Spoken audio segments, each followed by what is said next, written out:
Hey, Hey now. welcome to Nine Midnight. Welcome everybody It to almost 9 is midnight. somewhere. Somewhere, right? It's Depending getting upon there. your time zone. It's probably somewhere in like the Mid-Atlantic right now. Right? It's probably well past midnight in England. Foggy Yeah, London for sure. down. For sure. Well, thank you again for joining So, another yeah. episode, everybody. Keep in mind, you can call into the conversation, join up. There's a QR code we'll be putting on there pretty soon. Or you can, in our chat line, type !call, and you can join the conversation with us. We're on all the socials and Instagram, Facebook, and Twitch. Make sure you guys join in with us. Today, we're talking about movies and all the weirdness and paranormal and oddities that we see in those movies, how they interlink and stuff like that we like. As per Also, usual, like I'm the movies Elgin. that I'm Jason or Cappy, he'll call me that, and I am many of those and more. I was christened Phoenix Morningstar. Anyway, so yeah, also like movies that growing up got me thinking about us, thinking about weird stuff in the world. You know what I mean? Like sci-fi. I'm obsessed with sci-fi fantasy. Absolutely, same. Or cartoons, yeah, man. big That's sci-fi it. family. Yeah. Yeah. You know, Elgin's dad got us on the classics. If it was made The old pre claymation movies, man. 1967, Ray Harryhausen, claymation. So like those Clash of the Titans, which was the 80s, so that is later on, but it's the last movie that Harryhausen worked on. Right. Forbidden Planet, that, Jason and the Argonauts, the Sinbad, Forbidden Planet. That's right. Those are classics. Those are phenomenal, and definitely there's something about the claymation, that practical effect. Does it look more like a realistic with computers? Yeah, but it also is so clearly, it's so perfect. Clay was so fucked up. It was scary. You know what I mean? I was gonna say it's so messed up. It makes your mind go crazy. Use your imagination and make it real. You know what I mean? It makes it a much better film because you're using your imagination, not only just seeing it on the screen, being spoon fed. So I love that sort of stuff too. I mean, we'll go into that too with the movie like The Thing and all that from the '80s versus the new one. Like such a big difference. I think the 70s and 80s were when the best of the movies started coming out, and that's kind of like the beginning of this. I was chatting with a friend who I wanted to have on, and I was telling him that we were going to really be talking about movies today, and he brought up movies like, does this fit? And I was like, fuck, this is the most fitting. It's just the most fitting. And I was just like, yes, please come on this one if you're able. And he's like, all right, I'll do it. And so this is our friend Aiden right here. Thank you, Aiden, for joining us. Is this showing? Oh, man. There we go. Click. There it is. How we doing, fellas? There you go. Hey, welcome on, man. Hey, man. You were just talking about what's it called? The Thing, dude. It's one of my favorite movie endings of all time in the original. It's like, I love the no-win ending movie scenario when they're just sitting out in the snow and the fire behind them is slowly going to die and they're just going to freeze to death out there. They're just looking at each other like, oh, at least we got our licks in, it's just, we're fucked. Man. Yeah, I love that. But also that look of, but is it you? Right. Is the movie really over can or not? You trust this guy? The movie, is it over or not? Fade to credits. Nah, there's still two people left. There's a movie still, Yeah, like there's something coming. Yeah, the classic money grab. You got to make sure there's room for more too. It's just I love the shamelessness of it, but I also just always in the back of my mind I'm hoping they're gonna make another one, even if it's bad. I'm always on board for a cliffhanger, and I like when they do them like that, just because then I'm like, okay, I kind of want to know if this actually is the end. It comes down to like Sphere, like that movie too. That movie left it kind of where you're like, is this the end? Like, or is this just another version of what's happening? By the way, we should mention a lot of spoilers in this episode. We're gonna give it all away. If you haven't seen movies, if you haven't seen a lot of sci-fi movies. It might not even be deep track. It doesn't even have to be deep track. It's not on like down on the list of like your like you've heard of these movies. We're going to talk about the ending and the crazy shit that happened in them, and it's just going to happen. Don't worry and about that and spoilers. put our spin and our thoughts on it accept too. I think, you know what I mean. Like that's the biggest thing to me. Like they have like fan fiction and all that. I'm all about reading all those fan fiction for sci-fi ones because they have some wild ideas on some of those movies, man. Hey, speaking of fan fiction, I just rewatched Pulp Fiction for like the 25th time. And have you ever heard the one about what's in the briefcase? No, what's that? I've heard one. So there's a fan fiction that Marcellus Wallace's soul is in the briefcase, and they're That's trying to what I get heard. it back, you know, and that the Cool. band-aid Yeah. on the back of his neck, when they show you that scene when he's meeting with Bruce Willis's character, the boxer, and they focus on that band-aid on the back of his neck for an Mhm. oddly long time.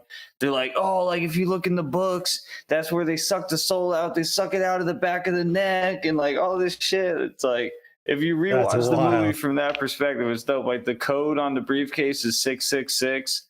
If you look Yep. when they open it, He's- like there's some shit in there. It's pretty He's cool. the devil. That's a I cool think one, that there's man. something I definitely about will look into that. Yeah, let's see. Oh, hey, look at that. So, I heard that something about the way he got his soul back in one of the scenes right before he was saved. I'll put it that way. Saved with Bruce Willis with a sword. But part of that scene was about him redeeming himself or being humbled or something. It was kind of like the walk of whatever, you know. Yeah. Yeah, and that's like one of the greatest movies of all time. Obviously, people are gonna like Hands really down. put a lot of effort into the fan fiction. Like, there's a lot of time to pick that apart. Yeah, absolutely. Now Predator, though, you got me thinking about Predator, Aiden, and that movie there. It's got a lot of like mythos in there, especially because it relates to Alien and you know, and Prometheus type. But what did you like about Predator? What do you like about it?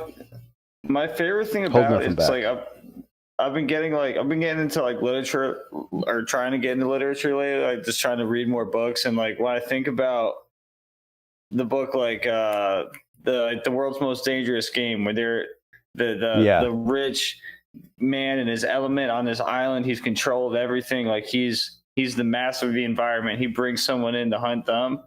Predator's like if an alien came down and hunted that rich guy, like, you know what I mean? It's like he's always going after the most well-equipped, like hard to get human prey. You know, it's not just some kidnapped fool they brought to an island. You know, it's always the best. And then the through lines that go through the whole thing are just tremendous. So it's like you start all the way back with the original Arnold Schwarzenegger film, and he's, you know, covering himself up with mud, hiding his body heat.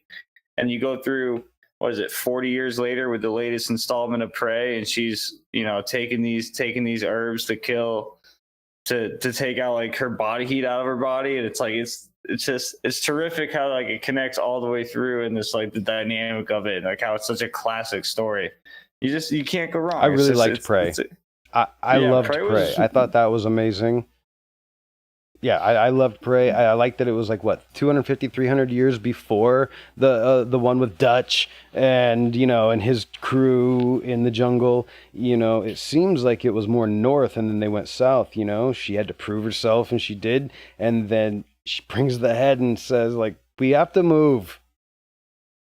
These things show up. We've got to move. She was great. She was killer. You know what I mean? I mean, she fucking killed it. Is she? I can't remember. What else was she in? What was it? The New Mutants? Was she in New Mutants? I have no idea. Because I don't know. Like, people change a lot as they're growing up, and in just like 2 years. Yeah, I can't remember, but I think she might have been the same girl who was from the movie The New Mutants, one of the last Fox mutant movies that they made. That was kind of a tangential X-Men type. So there's that.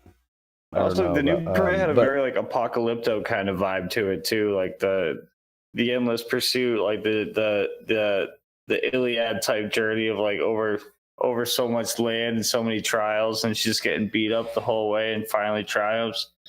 I feel like with the real slap Yeah. against spoilers, the real slap in the face of just like, nah, you're not a threat. It just goes back to fighting other people. It's like, Yeah. it's tough to come back from that. You know, you got to love the underdog story. she was the and she knew it. That's something else. You know, like there's like that term, like the pretty girl at the party, and like it implies she knows it. Like the movie starts out with her saying, "I know you all think I'm not worth a damn. For fuck's sake, it's not plain on your face." You know what I mean? And then she walks back with that head. Now I really liked. Was it Predators? The one that was set on another planet where they came down to Earth, apparently, quite obviously, rather. They took killers. They took, it seems like they took a Merc, right? Black Ops Merc. They took what is it? A Tokyo gangster, right, with the tattoos.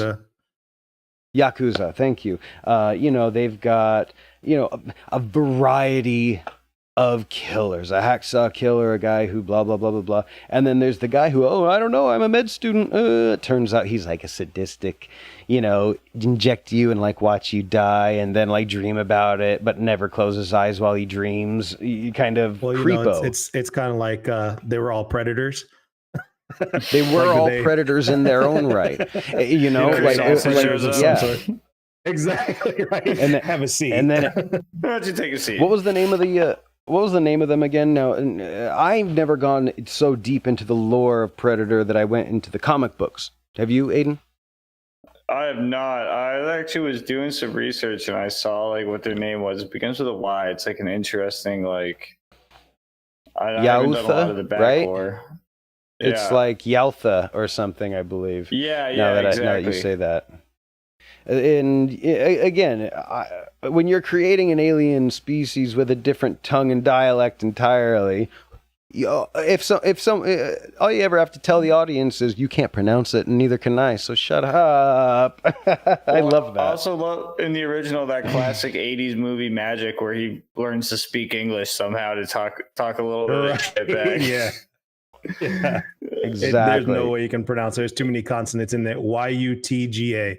Yeah, I didn't see a lot of lips going on between those claws, but it's none of my business. Yeah.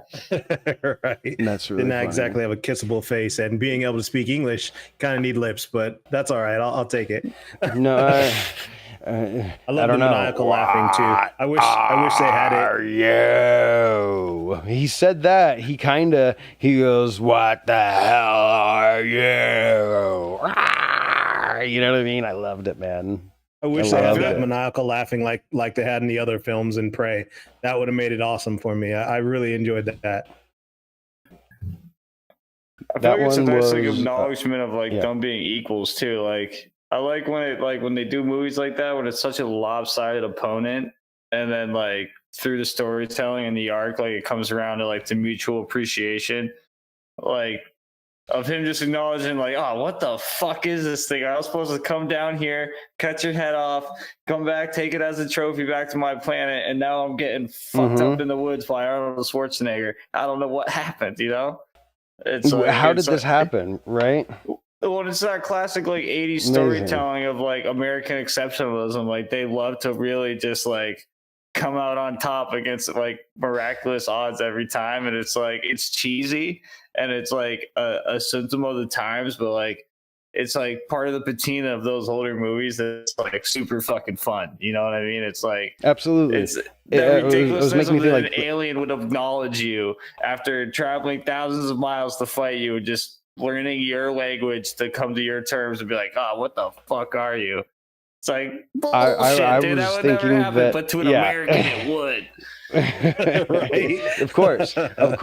To an American of such caliber, of such a, you know what I mean, such stature as the Commando Arnold Schwarzenegger, right? It's like he's pinnacle beast. He's something else. But that's like very John Milius movies. Like I actually, when I went and rewatched it yesterday, I had a couple of the Predator movies on yesterday while doing some work, and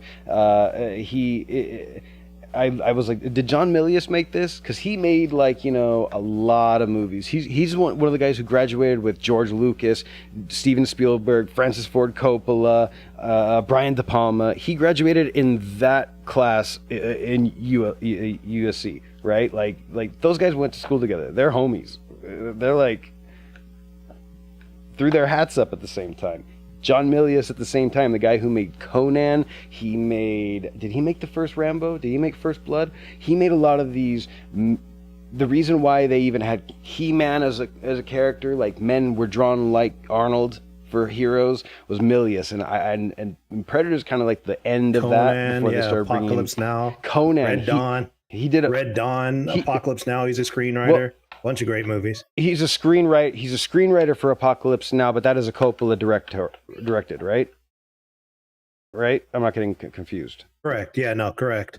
Okay, just make sure. I was just like, wait a God, I minute. hope But you're not again, they asking went to me, school dude. together. No worries. I Also, know that Dirty Obi was Harry. doing I quick on mean, the- dude's killing it in the game. Yeah. He did Dirty Harry? He was the writer for the first two. It Well, says there you go. Well, there you go. I mean, awesome honestly. movies. Hey, what's better, Dirty Yeah. Harry or Death Wish? Hot Oh, takes. Death man. Wish. I'm a big Dirty... Death Wish all day long. Death Only Wish because is it's really like- fucking good. It's like Land Before Time. There's 8 of them. You know what I mean? Okay. They just keep going. I'm like, the first time I saw that movie, I was like, dude, that guy's family is cursed. Every time something happens, your wife gets raped or beat up, or like, what the hell, dude? Do not date that guy. Your family's gonna be destroyed. If he was He's a like the nice guy biblical at all, he Job would if he stop didn't- getting girlfriends, dude. Right? Yeah. I was He's going to a say, predator. He keeps he's like the messing with these biblical ladies. I Job think it's who his fault. doesn't...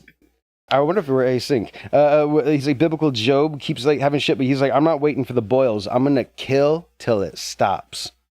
You know what I mean? He just fucking goes nuts. It's insane. It's like, it is. can you a imagine crazy his movie. Tinder profile? But personally, I like Dirty Harry, and there are 5 Dirty Harrys. There are 5 Dirty Yeah, Harrys. yeah. There are 5 movies with Detective Harry Turnblatt. Shit. But you know what I mean? I can't remember. I remember it was the Scorpio killer, right? You know, not Zodiac, the Scorpio. Man, that guy was just They're begging the to be Marvel caught. Cinematic Universe before that. Like before you like Right. I'm saying to make a 5-some movie franchise is ballsy. Like Yeah. you Well, lose it's me funny after too because 3. they made them all in succession, like right after each other, and then released them like years, like the next year. It's like, dude, we haven't even digested the first one. They're like, here's another one, enjoy. I think the funny part last is it's two were spread out a little plot bit more. Is the same. The plot's the Yeah. same. Like they didn't change much. They're like, hey, in this one, he's a fire captain or something, and same thing. Family's raped, house is burned down, shot up, whatever. Same crap. You got to get revengeance on them. Like, what the hell? But I love every one of them. At It's least- fine. You know what I mean? What's the one when At they're on least the fucking with, bus? You guys know the one like they're on the bus. Speed? I don't know. It Speed? might not be Dirty Harry. No, it's Clint Eastwood and this chick. It's like maybe 70s or 80s, Clint and Eastwood they and a have to get to chick. town hall for some reason, and they're on this bus. Are and you they take thinking about the truck? Are you thinking about BJ and the Bear? Was there a chimpanzee or an orangutan? I don't remember chimpanzee. I remember Clint Eastwood and this scared lady on a bus taking 100,000 bullets going down Main Street, like by all these cops, just to get to the courthouse steps. Oh, I wish I could. I'm Hell, I sorry. can't- This is such bad I information. have The no movie's idea. called the movie's called The Gauntlet. Yes. The yes. Gauntlet. Wow. That's I crazy. love Yeah, the I just level looked it of up, and the cheesiness. first, the funniest part as I looked it up, the way he described it, I'm like millions of bullets on the bus. It's like Gauntlet, Clint Eastwood. I'm like, holy shit, that's a great description of it, Dude, they didn't give a fuck about your reason back in the day. They're like, no, you want a good story? Here's a good fucking story, all right? 1,000,000 bullets, and they don't get hit by one. It's like A the first million bulletproof bullets. looking bus ever, but not. They just Yeah. can drive through everything, and the bus is unaffected by bullets all through it. It looks like Swiss cheese, but it's still running. Like, what the hell? Come on. Yeah. Oh, classic.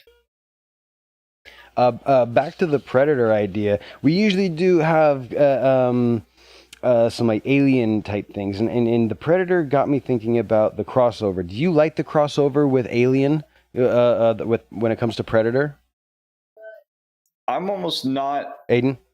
I would be Either of you? surprised to hear that they didn't plan on it the whole time. Like, it's such a perfect matchup. Like, it's.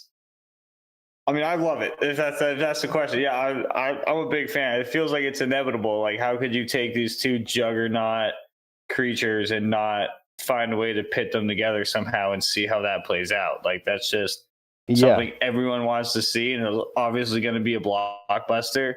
So, like, you know, I love it. I wonder what came first. I wonder if like, you know, the Ancient Alien theory came first, or if someone had been writing kind of these stories beforehand, because with Alien, there really is kind of the ancient aliens seeding all of life, and you know, then there's the crossover with Predator, which seemed to be whether they were also made by those original engineers that we met in Prometheus. You're skipping kind of. What? Yeah, because you Which gotta part? think, What am I like, skipping? the Ridley Scott ones, like, those are written. They didn't talk about the alien seeding life anywhere. That's Prometheus that brought that up. So, you know what I mean? Like, but again, that's Ridley Scott. Ridley Scott. Right. But Ridley Scott did come back it later. But does that matter if I mean, think of it this way. Does it matter who was on the Jedi Council before Anakin Skywalker? Man, here we go. I'm doing it. All right. Aiden, you are witness. Every fucking episode, it doesn't matter. We always, I mean, thank you, George Lucas. Thank you, George Lucas, because it just sucks, man. I don't know what to say. Like doing this show call you like a is Bible like thumper. I have to call you something else. watch the first 3 episodes. I'm pretty sure I don't. Exactly. I don't talk about it at all. Running through them. I don't talk about it at all. And then like something about the show, like 4 or 5 episodes in, it's just like more and more and more. But anyway, you know, did he know all the names of the people who were going to be like on the Jedi Council when he in 77? It's like, we know how much notes he had and how much he changed. But then he, as the god mind of the Star Wars universe, when he said there's another Yoda creature named Yaddle in episode 1. Sure, yeah. I then mean, that's I when think it happened. like, but then in that moment, it always was. Like that was his right as God mind of the universe, right? You know, we've seen you can change it because you wrote it. Yes, I have to agree with you. But it's like in actual timeline, obviously not. But it's like Aiden says, it's a perfect combination of characters. You know, it's Mike Tyson versus, you know, the best of the time, which there is no other comparison. But that's all right. Now, can I ask you guys something? As a human, do you instinctually root for Predator? Like, to me, I see all right, let's break it down. I see the bipedal factor. Big fan, you know, already identifying with Predator. And then also, I feel like if you draw out the way humans act over enough technology, we could be Predator. Like, Predator could be us in the future coming back just to see how badass our past selves really were. Like, I don't think there's anything supporting that, but I'm just saying, if you stretch it out, we love hunting shit and we love killing shit. Like, we love trophies. So, like, what I like about that, you first. No, go ahead.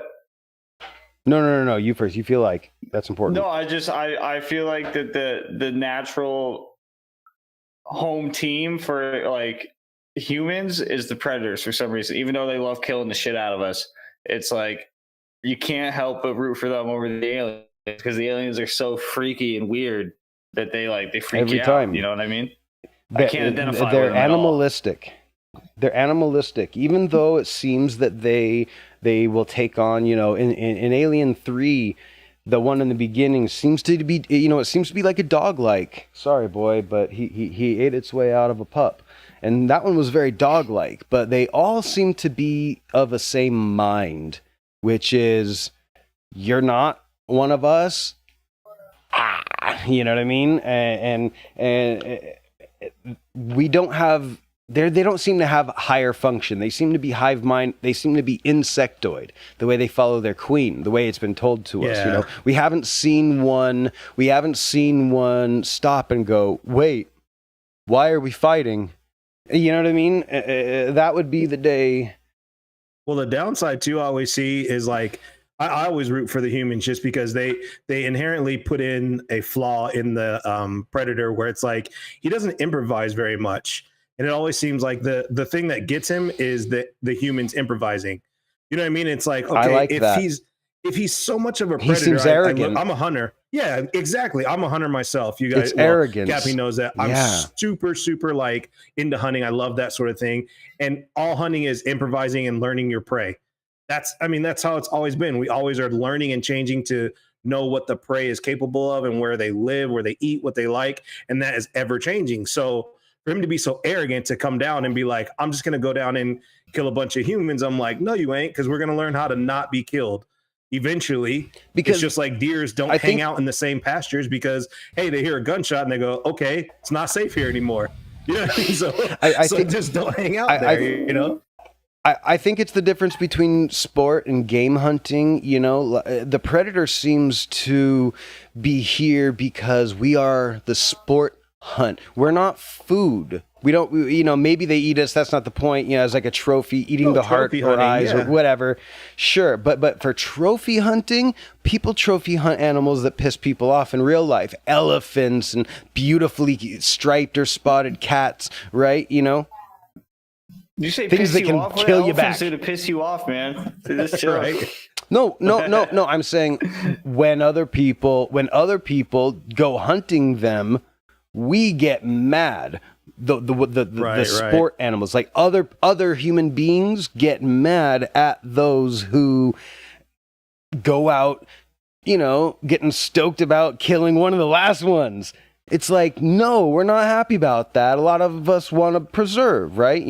But also all of those animals were originally hunted as a status because they are deadly. Imagine getting gored by an elephant, ripped apart by a giant cat. You know what I mean? Now it's a symbol of status where people go guns. They don't even go, you know what I mean? It's a difference in mentality. Exactly what I was going to say. Like back in the old days, you didn't have these high-powered rifles. You had to be close as hell. Yeah, an elephant, you ain't taking them down with no bow and arrow unless there's you and 100 friends, and one of you gets gets the last shot. To my point too, I think that even a bow and arrow is a lot fucking closer than a scope on a gun, right? For sure, ridiculously. So it's like simple stuff like that. Like that used to make it more of a real hunt to me. It's like if you're hunting something like that with a knife or a bow and arrow, I'm like, that's a fair fight. That's awesome. That's a crazy kill if you get it. You're not going to, but if you want to take the time and try to do that, fine. That's true hunting.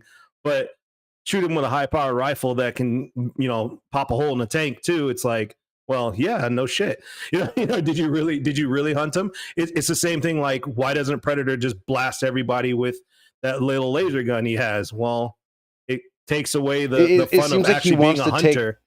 You know what I mean? Like if you could just shoot their leg off and then go get them, yeah. And then you take a trophy. That's the other thing. Like he's a trophy hunter. He's not just obliterating people, turning them into mist. He wants a trophy for it.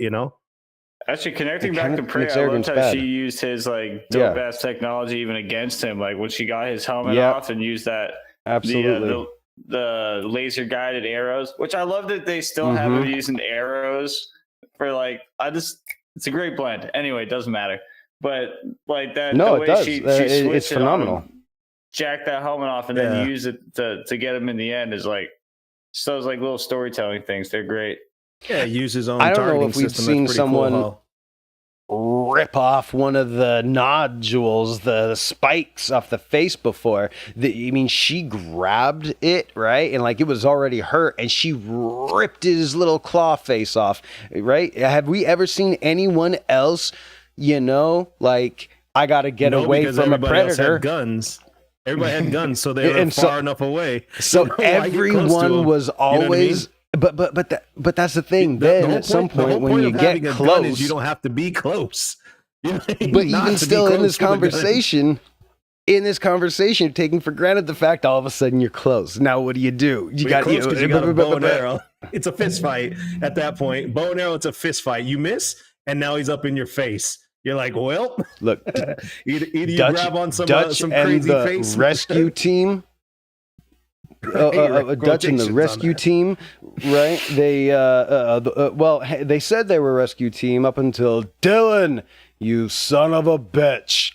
Anyway, before that, right. It seems like he roped him into it. Yeah, but I mean, those boys were stacked to the gills with guns, Elgin. And he got close. Here's my thing. He ripped those men 80s. Apart. Here's the thing you have to think about. It's the 80s, and nobody can aim. In 2022, our guns will kill the predator. Oh, yeah. That's what it is. You could shoot a minigun through the forest, which, by the way, a minigun shoots about 180 bullets per second. And the grouping only on TV. The grouping in between at like 20 feet is like inches, but we won't get into that. He'd have to be like 100 feet away and not get hit. But, besides just like that, the physics in Super Mario Land and Legend of Zelda Breath of the Wild are two video games that have very different gameplay physics, right? And that's I would also say that, like, you're talking about a Predator as if it has the same, in-world physics as the A-Team, No, but if that's not just because it was made in the same era. Travel the same speed because it's still on Earth. I mean, like, unless you're telling me that he's bulletproof, and then I'm like, yeah, that makes total sense that they cut down the forest and didn't hit him because he's bulletproof. But it's not the case. It's always we missed him. I'm like, how the hell? You know what I like about going off Aiden's when she figured out, first of all, here's something more badass than what I'm about to say. The fact that she figured out this fucking alien technology. It'd be one thing for us to do it in this day and age where we have a concept of, looks like he's got a fucking heat seeker or a tracker, some sort of AI facial recognition scope on his helmet. She's just like, magic hat. And she figured out how to use it, right? No. What the fuck was going on, dude? Like what the fuck is going on? No, I'm not saying magic hat, but you know what I mean. No, but I'm saying it's pretty obvious. Everywhere he looks, those arrows go. So every time he turns his face to the helmet, means. But what I'm saying is we're of an age where we understand that we would, but we know at sight he's using technology. Did she? And she figured that out. Now jump forward to Alien vs Predator when the girl, the climbing person, the I'm good at rough terrain, so they brought me, but she's the one who lives. Right, Jesus. She kills the first xenomorph alien, right? And the Predator sees it. He marks her. All right, you bad, you good. You just do this, and then he shows her. Rip the skin off these things because then the blood can't spatter you. So he shows her how to go. But it's like, whereas the girl from 300 years ago, almost a hunter-gatherer age, learns to use this forward technology. But you're not giving her enough credit, though. Like, you think that the people I feel like I'm giving her a lot of credit. I'm sorry if it's coming across otherwise. You think that the people of old wouldn't be able to adapt faster than we do? Of all, older people knew how. I'm not saying that. Like, hey, they could look at a creature and be like, okay, he moves like this, so blah blah blah. I have to move this way to avoid it. You know what I mean? Like, they're going to be more in tune to that sort of stuff than we are because we're lazy and we have technology. And it's like, oh, okay, you see a laser, something's behind that laser. Whereas she would be like, well, anytime that laser's around, that creature's around. You know what I mean? It's a different outlook, I think, on it. Like, I think she would pick up on that sort of stuff. I'm not saying really I'm right. Fast, I'm not saying, and again, I'm not saying I'm right. I'm just saying my perspective is I wouldn't be afraid of everything that helmet could do because I'm seeing that it's a technological helmet. my mind Right. went to someone who has no exposure to technology might just be like, the helmet's off. Maybe he's blind. Maybe so, who the fuck knows? Honestly, would when she you even have think it no was a helmet? concept You know of what I any mean? technology, well, it's maybe not she would think like, it's his it's face. Not like 10,000 BC, right? It's like 1750 or Yeah, some shit, yeah, right? like It's there's like rifles and stuff. So she's seen guns, but nothing Maybe, that's yeah. tracking or moving. I don't know. I feel like his level of technology even still was a bit higher. I mean, it's not like he was a primordial. They made him wearing kind of a bone-looking thing. He tried to look older too, but he still showed up on a fucking spaceship. Remember spaceship. that? All right. That So kinda he still pissed me off. showed up on a spaceship. That was like, I have don't to make admit, the guy. that was not my favorite one. That was not my. There was a lot of holes that I didn't enjoy. The Yeah, where only did the ship reason go? I Is it don't. because in orbit waiting to pick him up?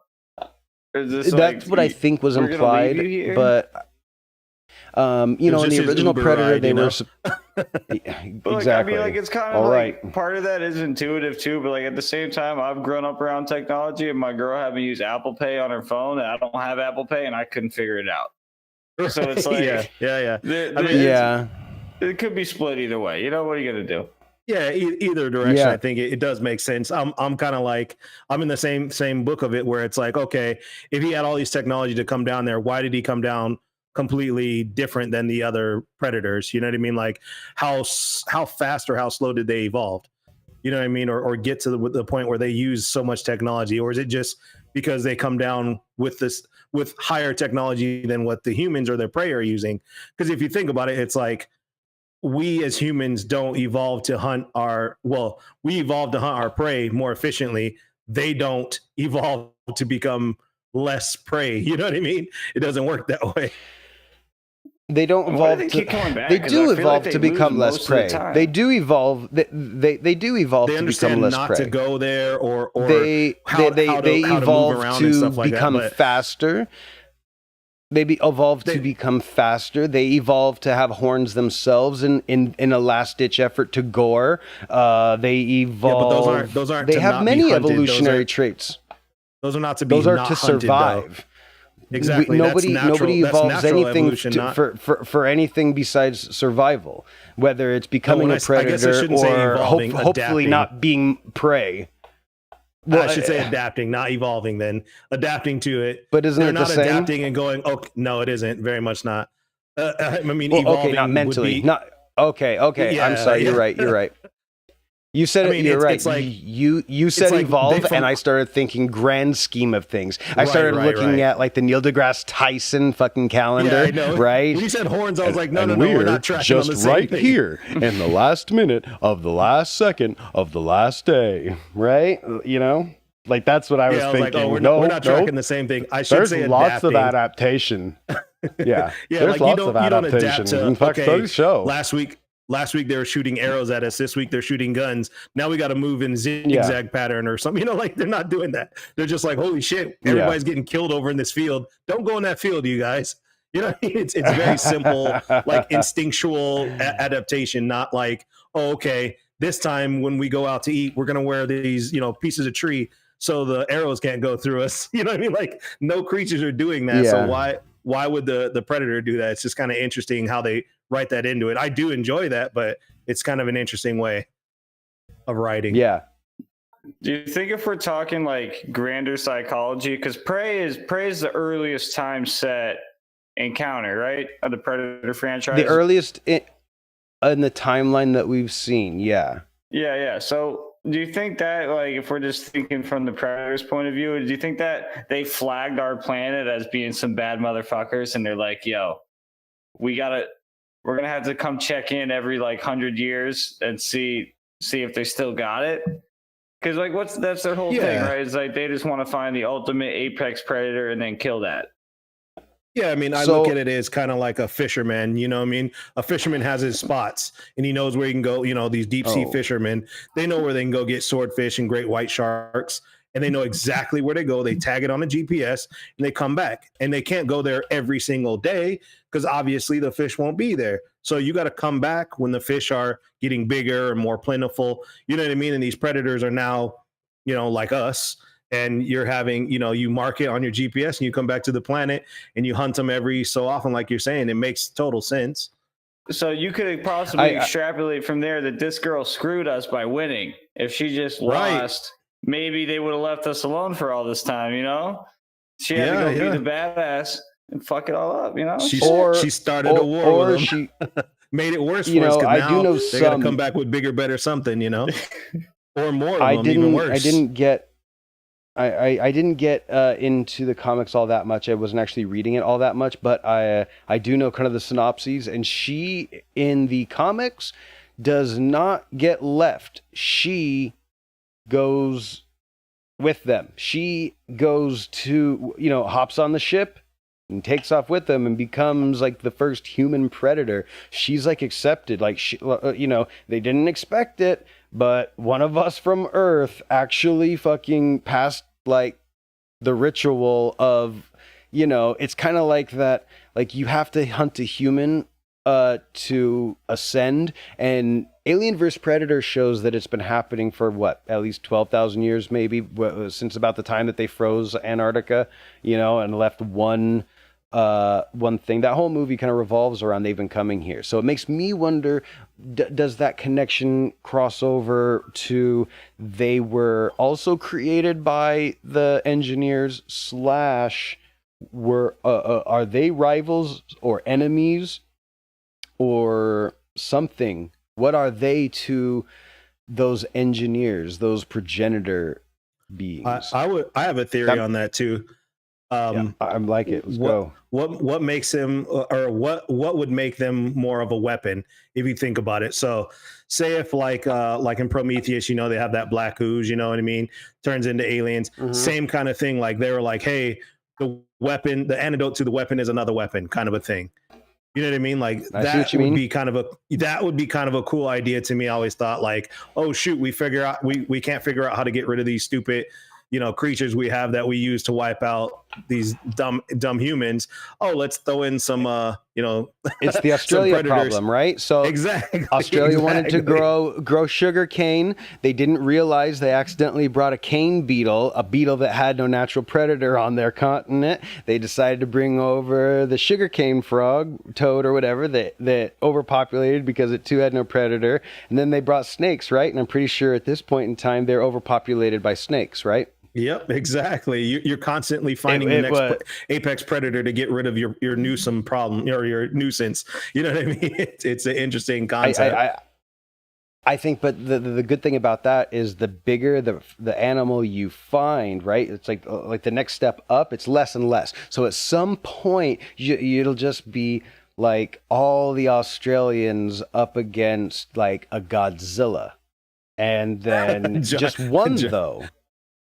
Just one, though, Or hopefully it ends with something you can eat at least, and then, we'll take care of the rest.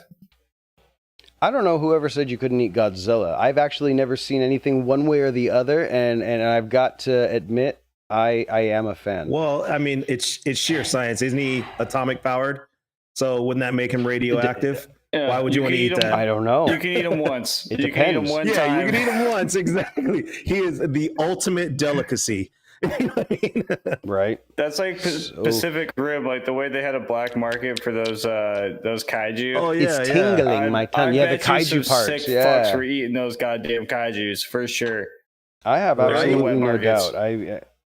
I mean, the older I get, the more delicate a stomach I have for some reason. Elgin knows. When I was younger, you know what I mean?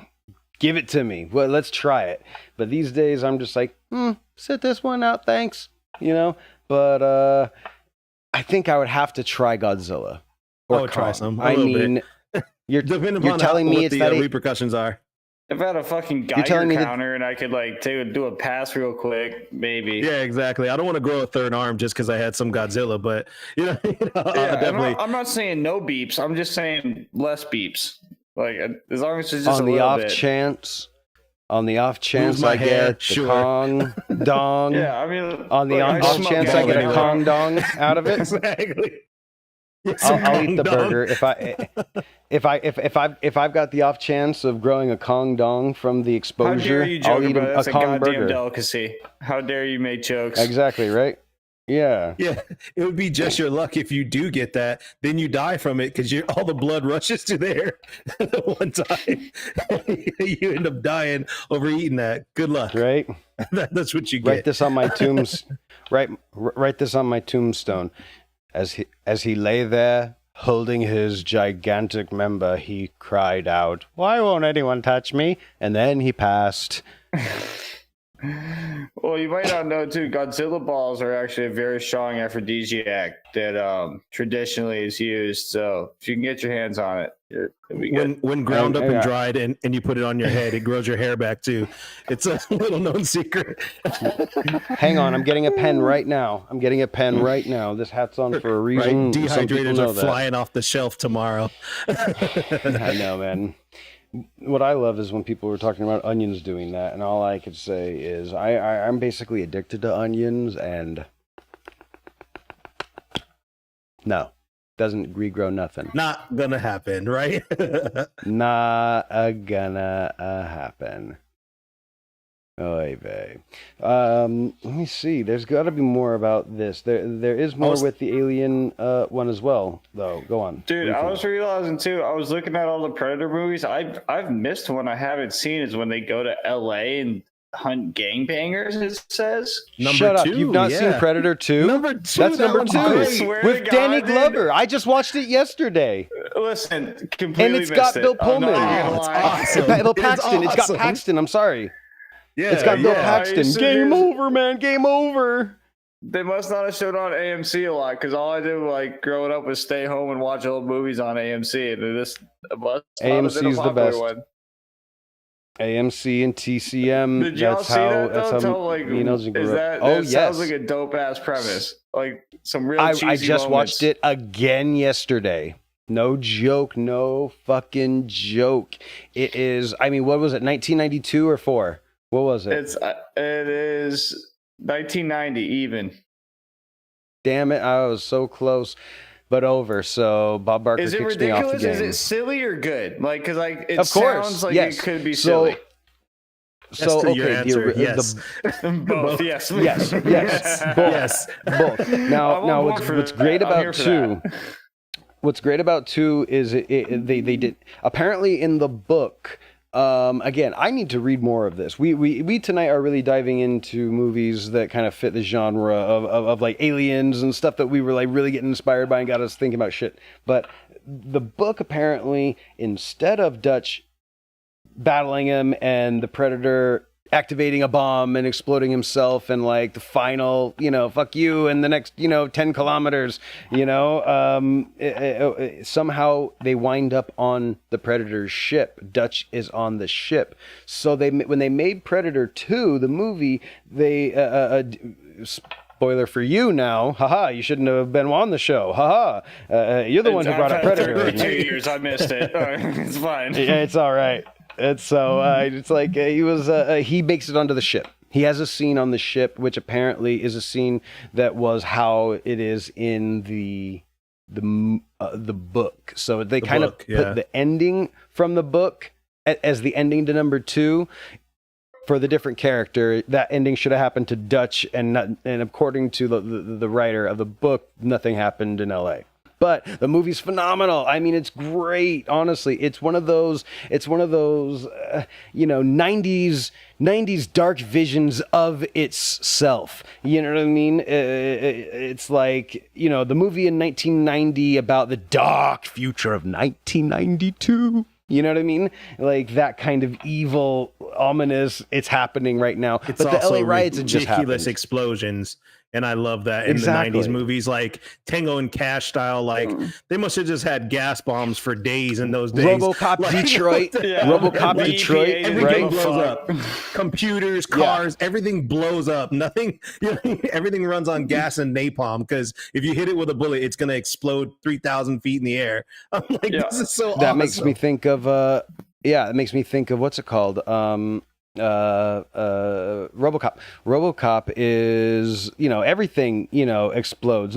Not just that. That poor fucking, I mean, he's not a good guy or anything, but that dude gets doused in nuclear waste and just melts on screen.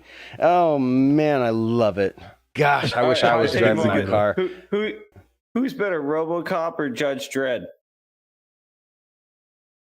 I'm sorry, but I've got to go RoboCop. I'm a Peter Weller fan, and this whole episode could get taken over and renamed Peter Weller if we're not careful. I've got dialogue ready. All right. I gotta go RoboCop too. I'm complete. Yes. Like I like guns, and I'm all about how RoboCop handle them. And Judge Dredd, I'm like, it's all about like morality and stuff like that. I'm not a fan. I'm like, just make leave it violent for me. It's a violent movie. Just leave it violent. He shoots that guy in the balls and kills him. Oh, I love it. I love that. I like Judge Dredd. You can't fight the nut shot. You can't fight it, you know. I do like Judge Dredd. Sorry for tapping my mic. I do like Judge Dredd a lot. They made a new one. The new one's right? actually better than the old one. It is better. It is better. Is it Stallone? It's Carl Urban though. Yeah. Carl Urban. It's better. Like visually, story wise, I like it better. No, see, I like the cheesiness. The new of one the is old Carl ones. Urban. Like, The new one was Carl Urban, not Stallone. Right. The old one was Stallone. Yeah. Sorry. Got it. No, but I was saying that like he's kind of like a cult member. Yeah, I do like you're saying the cheesiness of it. I like it's kind of like when they redid Total Recall. Like I prefer the old Total Recall to the new one, even though the new one's cool. It's fun to watch. It's just not nostalgic for me. Whereas the Judge Dredd, I'm like, I don't have any nostalgics for it because it just wouldn't. The new one was like, wow, this is done way better, and the story makes a lot more sense. Yeah, it's like watching the old Dune they made. It's like, it's a little much. I read those books, so I was already a fan. I'm jaded. I'm like, I read it and I was like, oh, this is pretty cool. Yeah, no, I'm a fan of Dune. Trampling on my fucking childhood. No, I love your opinion on it. I mean, I look at it like if you've never read it or have no idea about it, like that would be the slowest, boringest movie ever because half of it's in his head. You know what I mean? Where he's whispering, all that stuff is like it's thought, actually not almost so much all. Yeah, a thought. It's like all more than actually, them talking. So how are you going to make that a movie? That already seems like a hard thing to do. Well, I'm such a surface dweller too. Like I never dive deep. Like I hate reading. So like I watch these movies and then I just see them for what they are on the surface a lot. So it's definitely probably partially on me too for not knowing the backstory. It's an issue. It's not. I mean, it depends. I think that some movies are made. I think that some stories, even some that have a gigantic fan base, they're going to be hard to translate no matter what. I think that Dune. I don't care what anyone has to say. David Lynch's Dune. Especially one for a movie that he didn't even really want to make. He made it. So far as my understanding, he made it as an agreement. Okay, fine, I'll make this movie, and then you guys will let me make Blue Velvet, right? Okay, great. So then he did that. Exactly. But honestly, whatever people want to shit talk about it, everything is inner dialogue. It's like he got it. He got that part. So much is just, oh no, this is happening. And so this is just like what I dreamt about. And it's like, it is all in the head. Everyone is thinking more than talking to each other. It's all espionage. That's such a hard thing to like portray. He did the it's best he could. It is a hard thing to portray. I mean, but the new one, they have it in there, but it makes more sense now because the way they can do it. You know what I mean? With the skills and the tools he had. Yeah, with the skills and tools he had, he killed it. But now it's like, but did you notice that Villanueva's movie is a lot more quiet though? You don't hear anyone's inner dialogue. But it's like if you read the book or you watched the old movie enough times, you're just like, he never said that. Yeah, and it's like, I mean, I really wanted to hear the whole Bene Gesserit litany against fear. Of course, you know what I mean. Come on. Yeah, they're not gonna put that in. Not in today's culture. They're not putting that stuff in. I must not fear. Fear is the mind killer. Fear is the little death that brings total obliteration. And then there's more, but they cut it out of the movie, so I'm not going to go on. Yeah, they have to cut that out, man. That kind of stuff, like... It's ridiculous. It's ridiculous. Yeah, it, like, brings people, like, not to power To brings them to start power! thinking. You know To what I their mean? Yeah, own like, inner power. like I'm not afraid anymore. That's what that kind of stuff does, and it's like they're not trying to have no uprising Exactly. in a movie theater nowadays. You know what I mean? People are like, No, yeah, it's wait not a about minute, an fuck my boss, uprising. man. I'm not going to work tomorrow. You know? Yeah, right. Like, they don't want They that. want, dude. they want us going so- back to work. That's what they want. Yeah, they They need us want us to coming go out on of Monday, COVID to yeah. go right back to work, man. Don't They be need us watching no watching Doom Marvel getting- movies. Yeah, exactly. Here's another Spider-Man. So calm down, everybody. You're walking in the Yeah, office don't on worry. Monday. I'm Captain America. I give 100%. Don't worry. man. Tom Holland is coming back for the other 3. Shut up already. Hey, if you don't like that handsome son of a bitch, dude, what do you want? I dude? love him. Oh, I love It's a him. gorgeous I was man. saying that it's I almost love pandering. him. It's I almost hate those pandering movies. to us. I haven't Really? watched You any don't of like the them, new so that's ones? probably I haven't why seen care. it yet. Okay, You haven't okay, watched okay, any okay, of the new okay, Spider-Man? You haven't Nope, seen the I'm new with him. Spider-Man movies? Nope. I'm curious. I've got to know why. This is riveting to me. Why have you not seen? You don't like them? Hated them. I've had my fill. I get it. First 2, I was like, oh, I'm cool. getting And there. then the third one, I was like, Land Before Time. I'm finished. For all the Marvels, or are you talking about For like? Spider-Man. 100% Spider-Man. I'm like, I don't care anymore. You just keep changing So- characters. It's the same stupid thing over and over. And I'm not a Spidey So, guy, okay. so it's not exciting Okay. to me. And the multi, You know what's dude, really like funny? at this point, the multiverse lost me. I stopped watching Marvel movies after Endgame, and then I got trapped in a hotel and jumped all the way to Multiverse of Madness. Ooh. And it had That's a just lot of gone missing. so well, and it's so like it's easy because those movies are great. It's like here's the villain, here's the hero, take the ride, shut the fuck up, you know. Like Yeah. you're gonna miss all the subtle stuff that like has things implications over the storyline, but whatever. But great movies again. But like I could tell by how far they had brought Multiverse of Madness that I was kind of happy I didn't watch everything in the middle. I was like, Well, it's kind of like you're saying, like they leave it so they can make more movies, and Multiverse makes it so they can make unlimited A amount billion. of those movies. You can make it whatever you want. We don't have to follow the comic books anymore. We can do whatever the hell we want now because all we have to do is say it's another universe. That's another gripe that I have because I'm a big Trekkie fan, and Cappy knows that too. Once they go into that, I'm like, all right, I don't give a shit anymore. I don't want to watch this. Like, I haven't seen any of the new Yeah. Star Treks because I'm like, you killed off the main characters. You're screwed over. I don't want to see it anymore. it's but just if- like saying everyone's Well- special means no one is. Yeah, but if you had told me, hey, this is a whole nother dimension. Syndrome in The Incredibles. Syndrome, and when everyone's special, no one is. Yeah, I love yeah, that scene. no, it is. But it's like if you had It's to like tell one me of the like, last oh, good okay, Pixars. hey, this is a whole nother group of Star Trek people. We're just starting over. I'd have been like, all right, I'm in, cool. But you're like, no, this is the old one. Remember the old one? These are all the old characters. By the way, we're gonna kill off some of the ones that continue on later in the story. I'm like, get the fuck out of here. Why'd you do that? Just leave it as Then it by- is, or just tell me it's all new people and I'm on. Had they been like, hey, this By is your 20, reasoning- 200 years later, this is 20 I years do or have 200 years a later, I'd be question. like, cool. By Go your ahead. reasoning, I feel like you should hate Goatee Spock and everything about that episode. The whole do. fact that there even is really okay. I do. Yeah, I do. Well, then It's I like you're messing then with fuck. the storyline for no reason. You know what I mean? Like there's no need to do that. You got the storyline, you have the fans. The minute you start messing with your own storyline to try to make a sequel, it makes the storyline I'm only stupid bending to me. over. I'm going to just do one thing. I only have to bend over to reach what I was like, you know what I wish I could use to show them how much I am for the multiverse type ideas. It's If you literally say Jar within Jar reaching. Binks, I'm hanging up. Oh wow! Yeah, let's get Disney and MCU. Like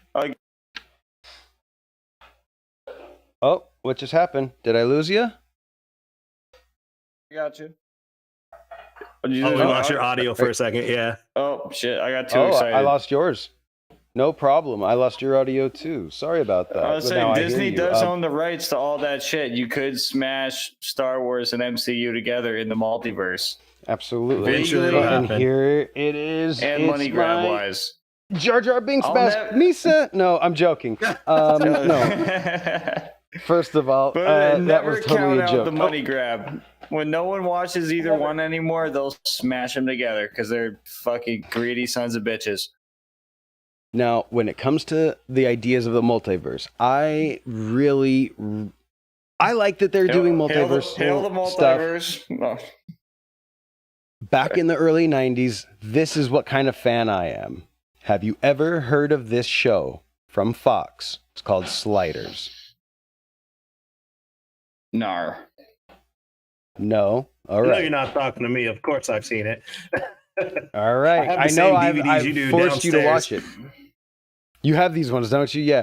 This show here was from the 90s, and it is about a kid, smart kid, goes to Berkeley, I think, anywhere somewhere in the Bay, and he discovers how to, travel through. They called them dimensions back then. Now we know dimensions that now we know, thanks to Marvel, that every universe has its own levels Multiverse. of dimensions. Each one, no, dimensions. Yeah, its own dimensions of spin-off of dimension. Oh my god, ridiculous. But now don't get me started on the timelines. We're not talking about this right now. Anyway, I'm joking. So, but this right here was the original multiverse type stuff. It's just the idea of at every point in time, every instance, there's the coin toss, there's the right or left choice, and you can always, there's another world with another Aiden who absolutely would never wear the hat you're wearing, or he would absolutely hate the team that he loves, but loves the other sport team from the same state for the opposite reasons. As why? Just for flips of the coin type reasons, where things aren't too different. There's the episode where they think that they actually made it back to their home because everything seems almost exact until they're just like, wait, is the Golden Gate Bridge blue? Oh, shit. But they thought it was real because on that universe, the same group of 4 people disappeared on the same day because they went traveling through the multiverse too. It echoed so hard that like I don't know. The multiverse stuff really At a certain point, I like. I'm just gonna but watch Rick and Morty. Like I'm just gonna. And Yeah. yes, Rick and Morty Yeah, is Rick and Morty is for me. exactly. Rick and Morty is absolutely another very good. And if you were to watch, I implore everyone in the world, please give Sliders a shot.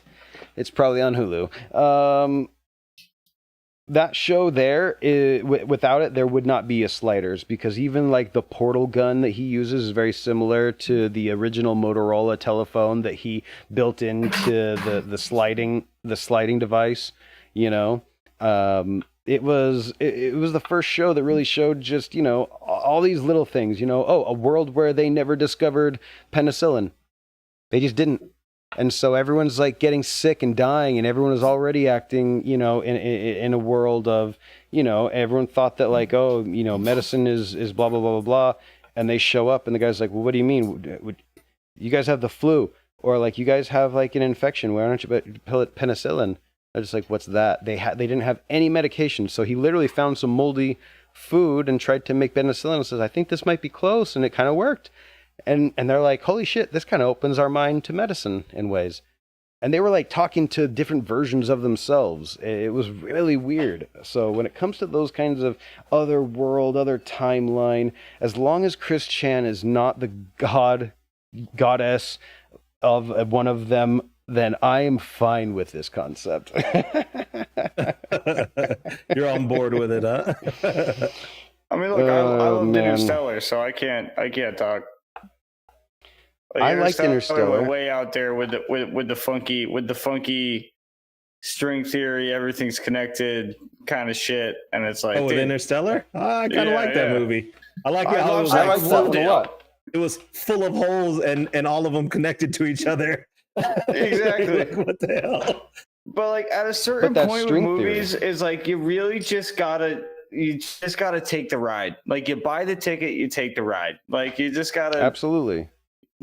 Suspend You disbelief. have to be and willing. just, hey, let's go through this hypothetical universe you've created. Let's enjoy it.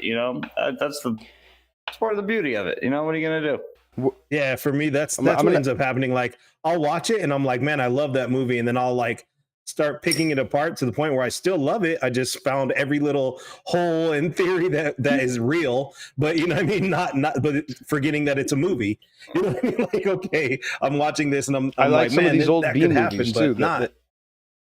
I like some of the old B movies that are not just ridiculous in concept, but so almost I don't want to Hitchhiker's say Guide to the poorly Galaxy. done. The original BBC one, or Yeah, are we the talking about the new original, one? you know, no, the The original, original, yeah, the like the multi-episode B-style movie. or- Yeah, yeah. Well, also I mean, either but it was commit to being interesting too. kitschy.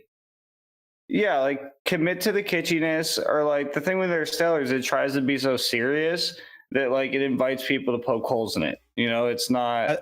Yeah, I think too, like they do that for like, you know, guys' wives to watch it, you know, give them a bit of drama because they're bored watching a sci-fi movie. Whereas you put a couple things in it where it's like, okay, it's a tearjerker moment where it doesn't make sense in the plot. So now you're looking at it like, well, wait a minute, you know what I mean? And you start picking it apart as opposed to just enjoying it. Ultimately, you know, Oh. yeah, you first. No, I was gonna say like outside of movies, like there's been some great series coming out that they kind of play like movies. Yes. They stretch them out, but they're just way stretched out, you know. And the Mhm. spin-off of Yellowstone 1883, phenomenal series Man. for the first like 4 episodes, and then they just get so goddamn ridiculous. It just makes You've you been just telling go, me about this, and I've there's been too wanting many to shut the look fuck into up it. moments. You know what I mean? Like I Yeah. can go by a couple shut the fuck up moments, but when there's like 7 and you're like, oh, just fuck you. That's so ridiculous. It kills it for me. I totally fell off that show. I was raving about it, and now I You can't were. stand it. I'm Yeah. a little shocked to hear this because you were raving about it. It kind of made me want to go look at it. There is one thing when it comes to TV shows and Don't movies and bother. everything. It sucks. Well, we live in Save a your day time, and he age where says. there are so many good TV shows out there that, you know, if I wrote down my list and you both wrote down your list, there's a possibility we have no overlap. 15 different shows. If we just wrote our top 5, there you is guys like very likely no Sopranos? overlap. Like, Man, I still haven't ever watched it. Ever. Never watched it either. then Never. we I'm might not actually into not make a gangster. true statement. Yeah. Goddamn. I was like, well, everyone You likes know, Sopranos. Let's see. What is another one? Game of Thrones. I mean, I don't. It's not on my top 5 though. But I mean, I guess I've watched it though. But it's maybe top 5 that I wasn't people saying have not watched. top 5. It was entertaining. It's not. It was entertaining, but it's not like a top 5 show. But all right. Let's see. I don't know, Elgin. What do you? Yeah, I I like can't The think of one. Hobbit too, you know, but like I was good, love yeah. The Hobbit as a movie. Yeah, yeah. it's was probably good. not in my top 5 either. You know, it's like it's like Yeah. you said, it's good entertainment. Yeah. Dark Crystal, Top another one 5. for me. Like I enjoyed Dark Crystal, not a top 5, but I would watch. I wish they made more of them. That's I kind wish of they just made kind of more of that nostalgic. series. I absolutely That's what I'm talking about. The loved that series. series. I thought it was great the way Yeah. they were doing it. They brought back I thought puppeteering that and all the that Game of- instead of doing, Yes. you know, Yeah. what do you call it, computer graphics. I'm like, awesome. But they it- did incorporate it, but it was They did still both. Yeah, so they did both. properly done. I mean, honestly, I don't care what anyone wants to say. I think that the Dark Crystal, Age of Resistance TV show from Netflix was as riveting. It had as deep a plot as Game of Thrones, except I think that it just didn't have any cocks or I it actually hadn't had any enjoyed that plot more than I genitalia. did Game of Thrones. I don't want to see you fuck your That's sister. what I'm. s- I'd rather watch a puppet dance. I showed up for the floppy wieners. I don't know what you guys are talking about. That's funny. Yeah. You heard Wiener was like, I'm in. What's going on with the rest of this shit? Where's the glizzies? He wanted to- I want the glizzies. He wanted to find out. He wanted to find out if the different tribes circumcised or not, right? You know what I mean? He was gonna like map Fast it out, like the forward, he Gelflings. says. Listen. Hygiene Gelflings for in the pleasure. north. What trade do you want to make, brother? Pleasure, Awesome. pleasure. Actually, on that note, gentlemen, I gotta be hopping off. It was Alright, great having thanks you. for Thanks for joining coming in. by, It's, man. it's been an absolute pleasure. You guys are the shit. Love talking the We movies. try. Is there Sorry to anywhere bring we up the can blasphemy of send you over? Streaming. What's that? No, none at all. Is there anywhere? Aiden's a comedian. Is there anywhere that we can follow you or anything? Well, unfortunately, I'm moment? not much of one, so don't worry too much about it. So Oh, All yeah, comes you with guys time. are Time and good. practice. You got I it. think he's funny. But I think he's y'all have funny. a great night. All right. I had All right, an now, have a absolute good All one. right, pleasure. brother. I'll Thanks, see man. you See you soon. again. Adios. Later, man. Well, now with other movies, we have the talk about. I know, heard you mention it before. Sphere. This is one where we overlap a lot. I want. It's the only way I want to go to the bottom of the ocean if the sphere is down there, and then I want to have to put the necklace on. Or else I'll sound like I think I this. got afraid of the bottom of the ocean because of Sphere. I used to want to be one of those oceanographer, like go down there and learn and all that. And then when I read the book, Really? I actually read the book before I saw the movie. That's what made the movie 10 times scarier for me. But I was like, Is it a Michael whoa. Crichton? I Is it Michael don't Crichton? believe so. I'd have to look it up. I think so. He wrote a great many books that became movies that are easy favorites of mine. I mean, Jurassic Park, Congo. So that's why I was curious if you had wrote that as well. But I'm yeah, looking it up. Let me see. I am curious about that now. Man, trying to think about Michael Crichton now. What was the movie we were just talking about? I got super off topic. Sphere. Yes. Yeah. So with Sphere, I loved it. I loved the concept. Again, it's And yes, the you're right, timeline. Michael Crichton. Okay, very cool. Very cool.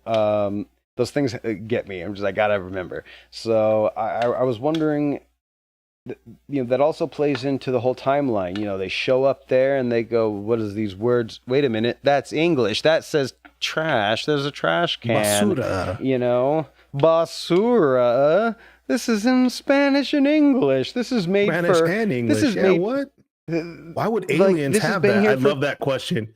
10,000 Why would years aliens ago. Yeah. write Why that would on there? aliens Why would they have this? Why would aliens have a That trash is- can? I love that line in that movie. It made me go. The minute he said that, I was like, "It's not Wait. aliens." Of course. Right? Wait. Like wait, in wait. sales, Did like he it's say? not aliens. It's something else. Wait. The way you just said that made me almost want to crack out laughing.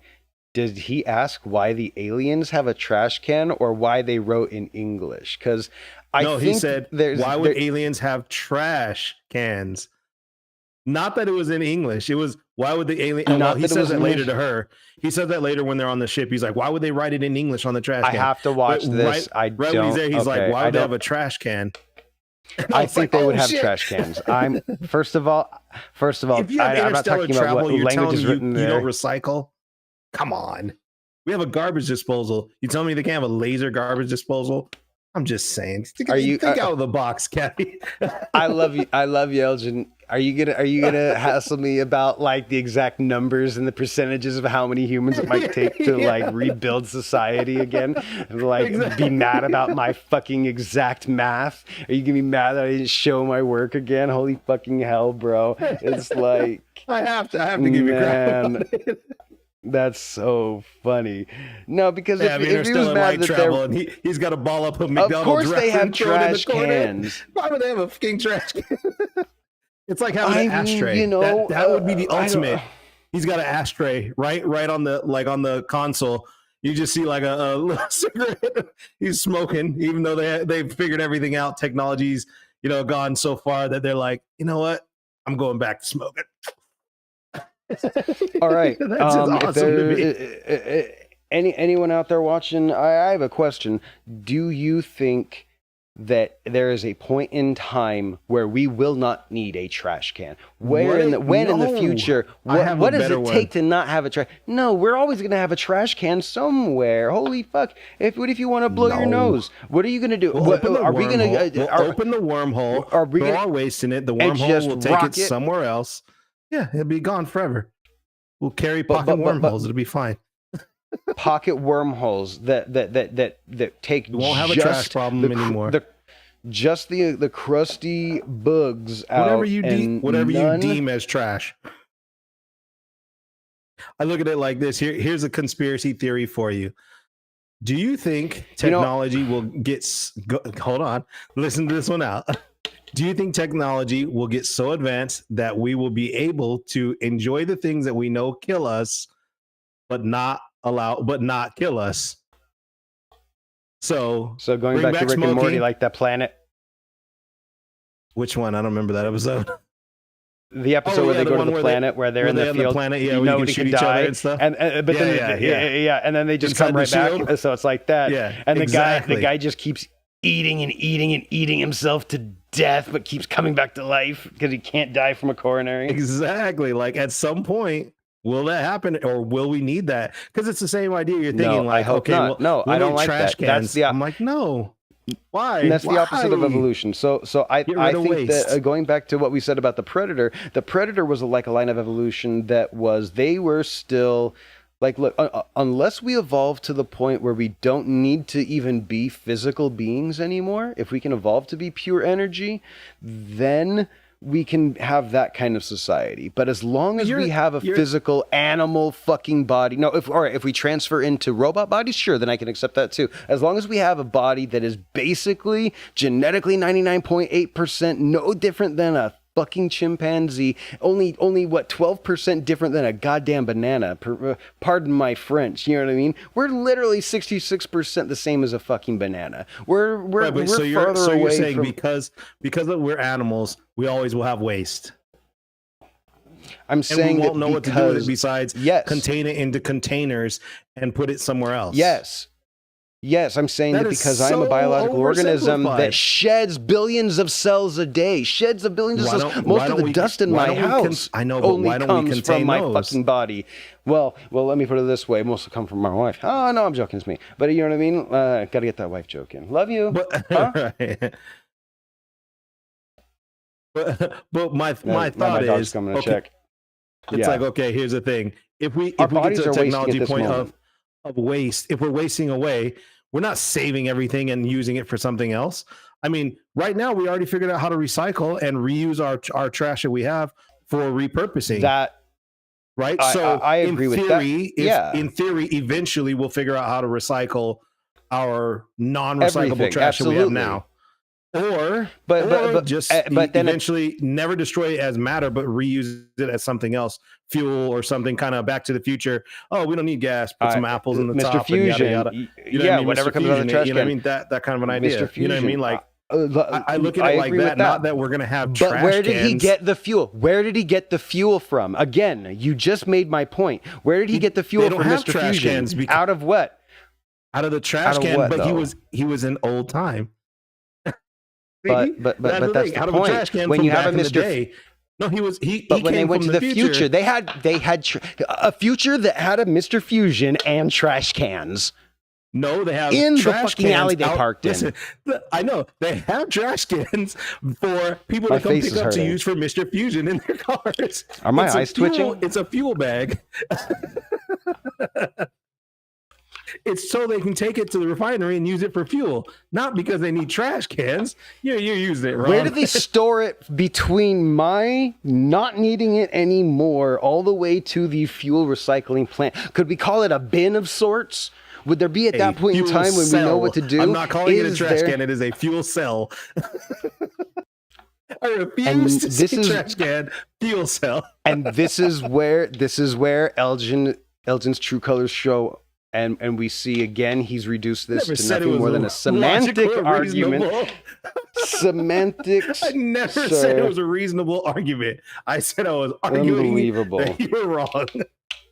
Gosh, but you stand as firm as if it were, man. Because I don't believe it. It doesn't matter to me. So it just makes it more fun for me to argue the point, even though I don't believe in it.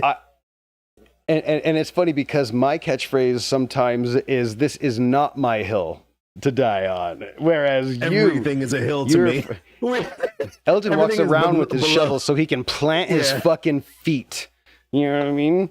I got a trowel at the very least. I got anchors for shoes, man. I got anchors for shoes. Man, I'm locked down. Where are we going? Never change. That's why we're here. You know what I mean? I'm that guy that they always have with the memes where it's like something changed my mind. Yeah, but you never can, because I'm like, no, that's stupid. Sitting outside of college is pissing off people, you know, just because. But I've we got were talking about the Sphere. Sorry, we got way off track. But oh I yes, like the we concept of did. Sphere just because, like, the open ending, where it's like, okay, they imagine these things happening and the creatures and all these people going in, and they don't know if they actually went in or didn't go in. And then the ending is like, okay, we're all going to imagine that it never happened or whatever the idea was. But I also always think too, like, okay, was that the actual scenario something that happened? I read a fan fiction that was great. I actually put a show note in here that the fan fiction was saying Dustin Hoffman's character was doing that because he was still afraid and he was still on the ship where the sphere was, and he was so afraid of losing his friends that he created all this stuff and created like this whole scenario where they got attacked and they all went back up to the ship and everything was better because he had all that trauma from that lady leaving him and all that, and his wife leaving him. I was like, man, that is a great like little fan fiction read, that he's still trapped in there. He's just making this happen, and everything that's happening after is all an imagination, or what were they calling it? Manifestation. It's a new manifestation of what he thinks is happening or what he wants to happen, because it's a fear. And that's what the whole thing about Sphere was it was all fear-based stuff. But his fear was, is it happening not having all those in reality though? Yeah. No. So it's not happening. It's a manifestation.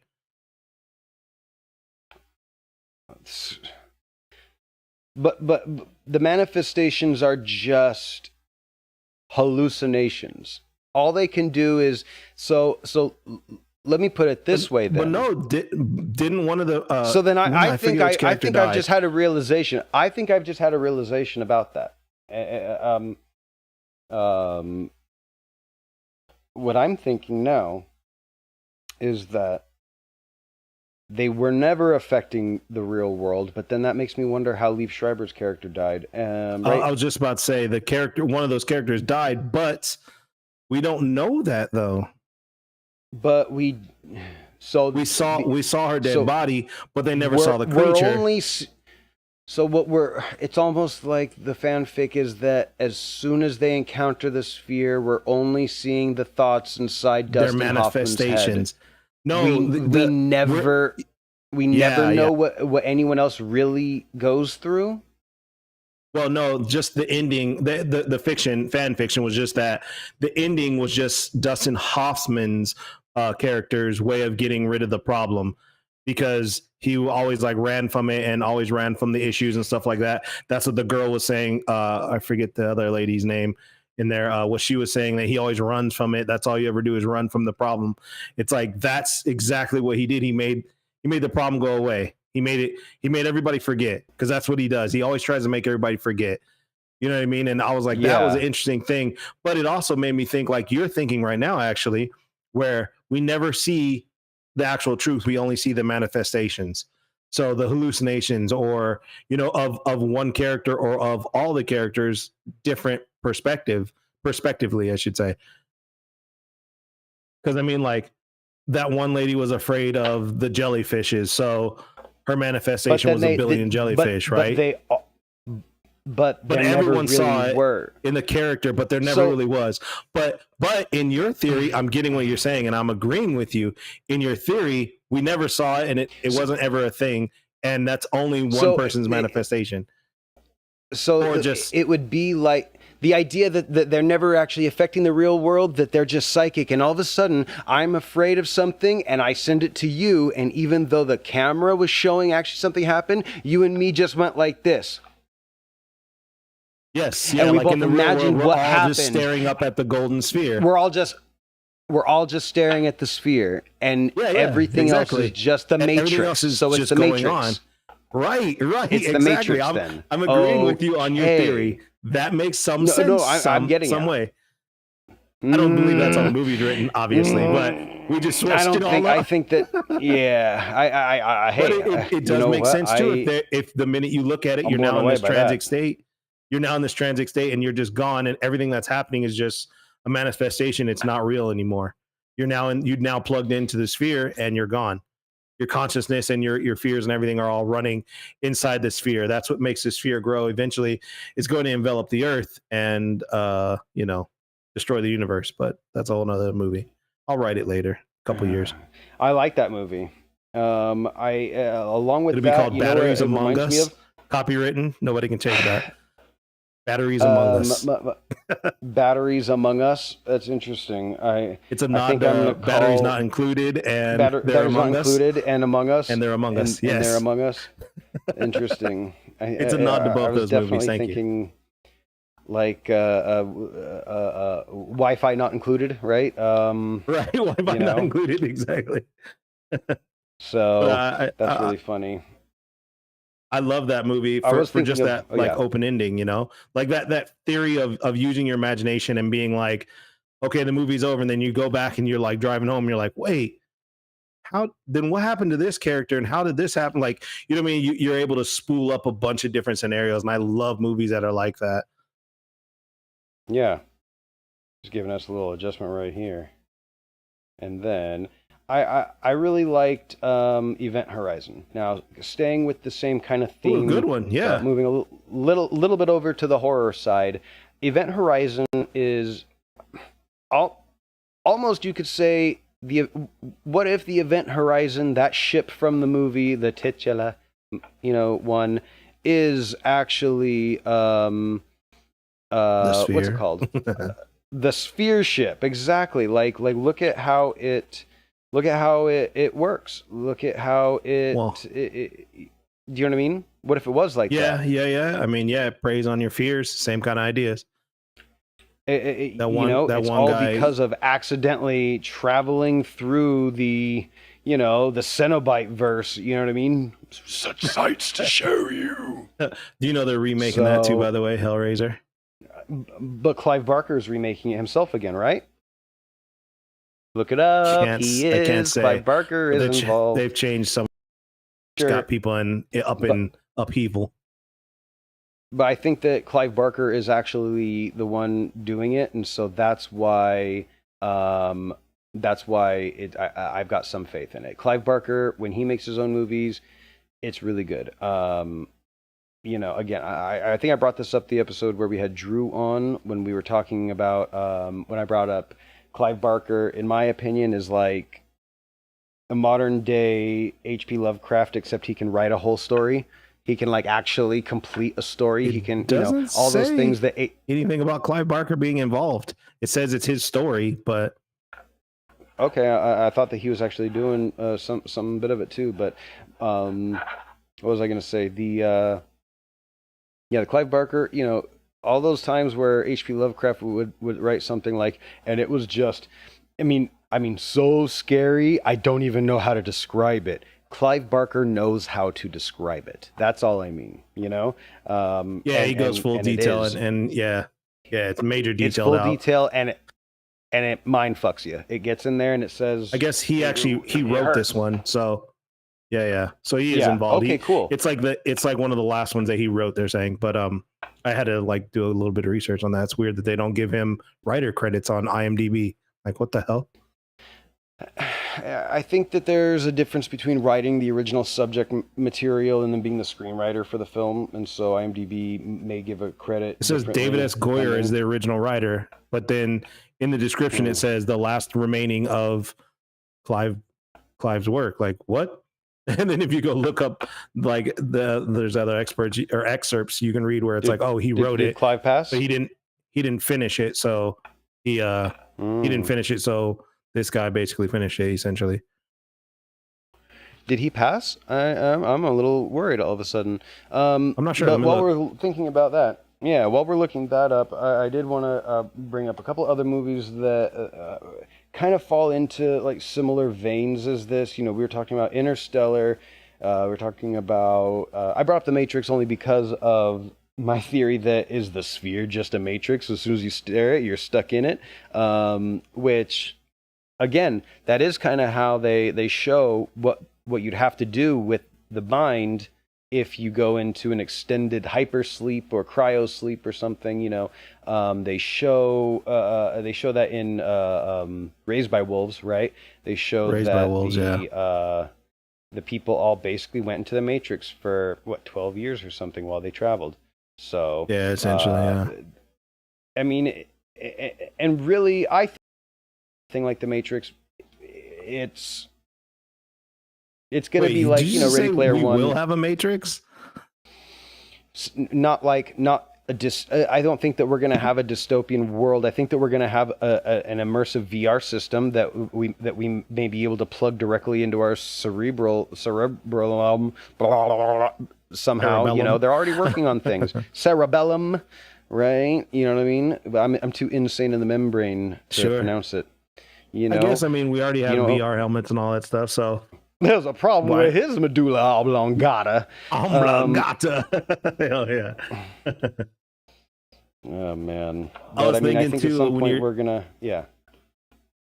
Oh, I was thinking what you're saying, like, are you thinking like, okay, it won't be recreationally, it'll be something to be like medicinal, or something like, okay, now you Yeah, have to of course. plug in because your Therapy, body is video game. body is like dying, so we're gonna put your mind in a sort of coma so you can slowly pass in a good fashion. You know what I mean? Like, I think of that as well, being that's- like something kind of a cool concept.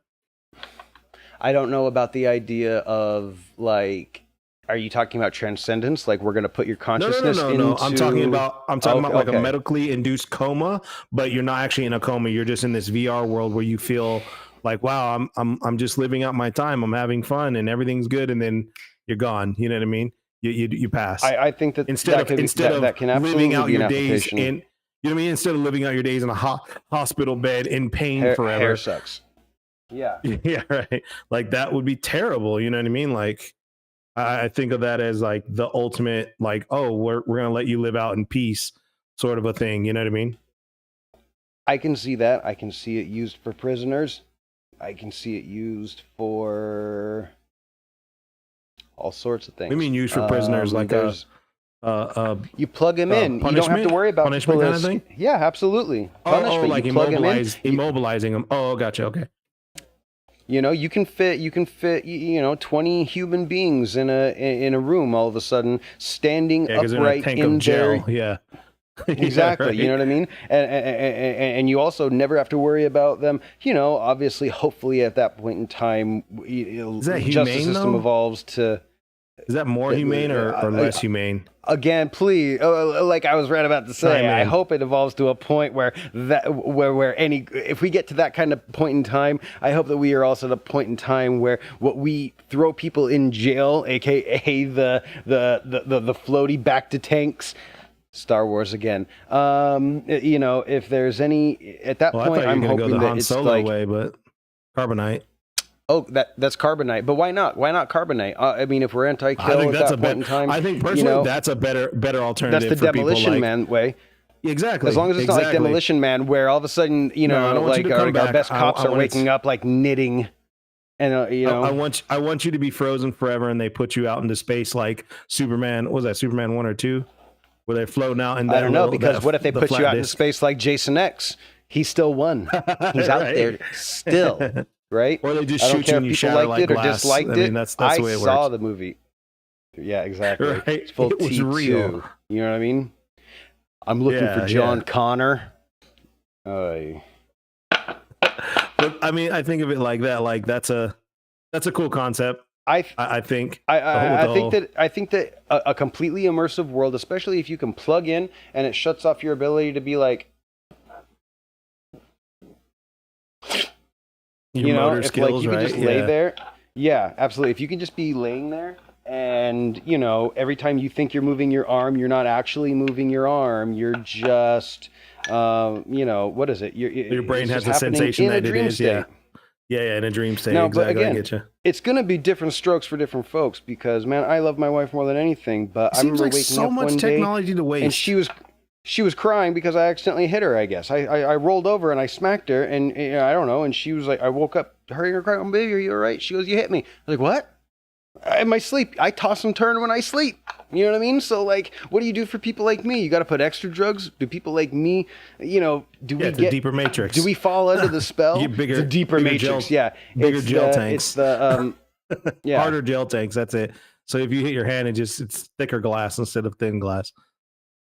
I don't know. You know what I mean? Like, I feel like I'd wake up with like bruised, broken When you wrists and ankles, and you can't have that system and wake them up. That doesn't make sense. Look at where you That's draw your inhuman. lines in the sand. It doesn't matter what I say. That was my test. I'm getting a clip of this right here. This is my test because I doesn't wanted work to that see way. if Here's the I thing. say something.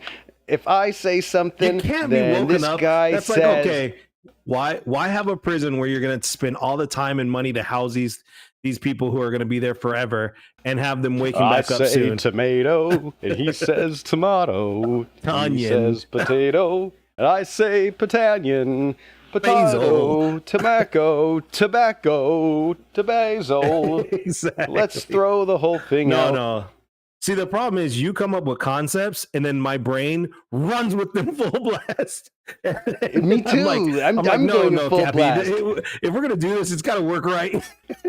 Like, You gotta let me get that's like crazy. at least 2 steps forward with like an idea. With like, you don't even let me provide hypothesis before poking holes in it. I don't even get to talk about like what first steps in the experiment I think that we should be taking. I'm just like, I hypothesize quite possibly. You're not supposed to put a comma when you're speaking out loud. It's only writing. Do you put commas in sentences? And I'm just like, but the how problem did is you I'm hear with me you say on a it. comma?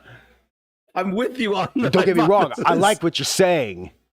Yes, Love it's it. a thing Love now. Let's make this thing work. Oh, This is the man. thing. You're fucking this up, dude. Seriously, let me dial this thing in. This could happen.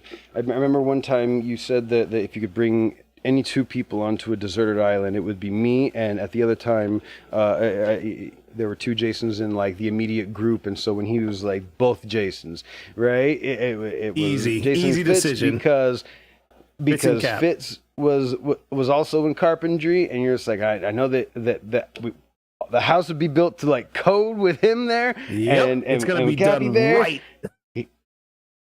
And I'd figure out how Cappy's to gonna make dream- a blender so we Cappy's had gonna dream margaritas. it up. I know how to Exactly. ferment alcohol. I can turn fruit into booze. I'll figure Cappy's all gonna of that dream out. it up. That's the easy part. Me and Fitz are gonna have to build it. I'm gonna have to make sure it's safe and keep us from out of danger.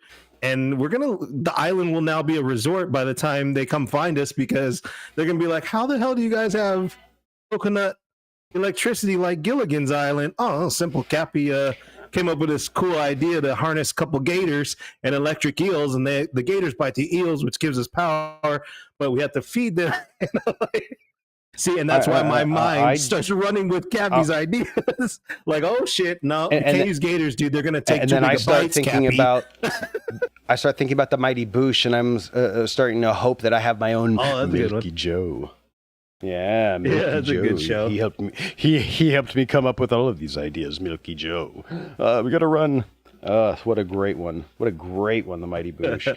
Other movies now that we are talking about movies, what other ones that really kind of, I guess, influenced you when you were a kid? Crimson Got you really Peak. thinking? Did you see that one?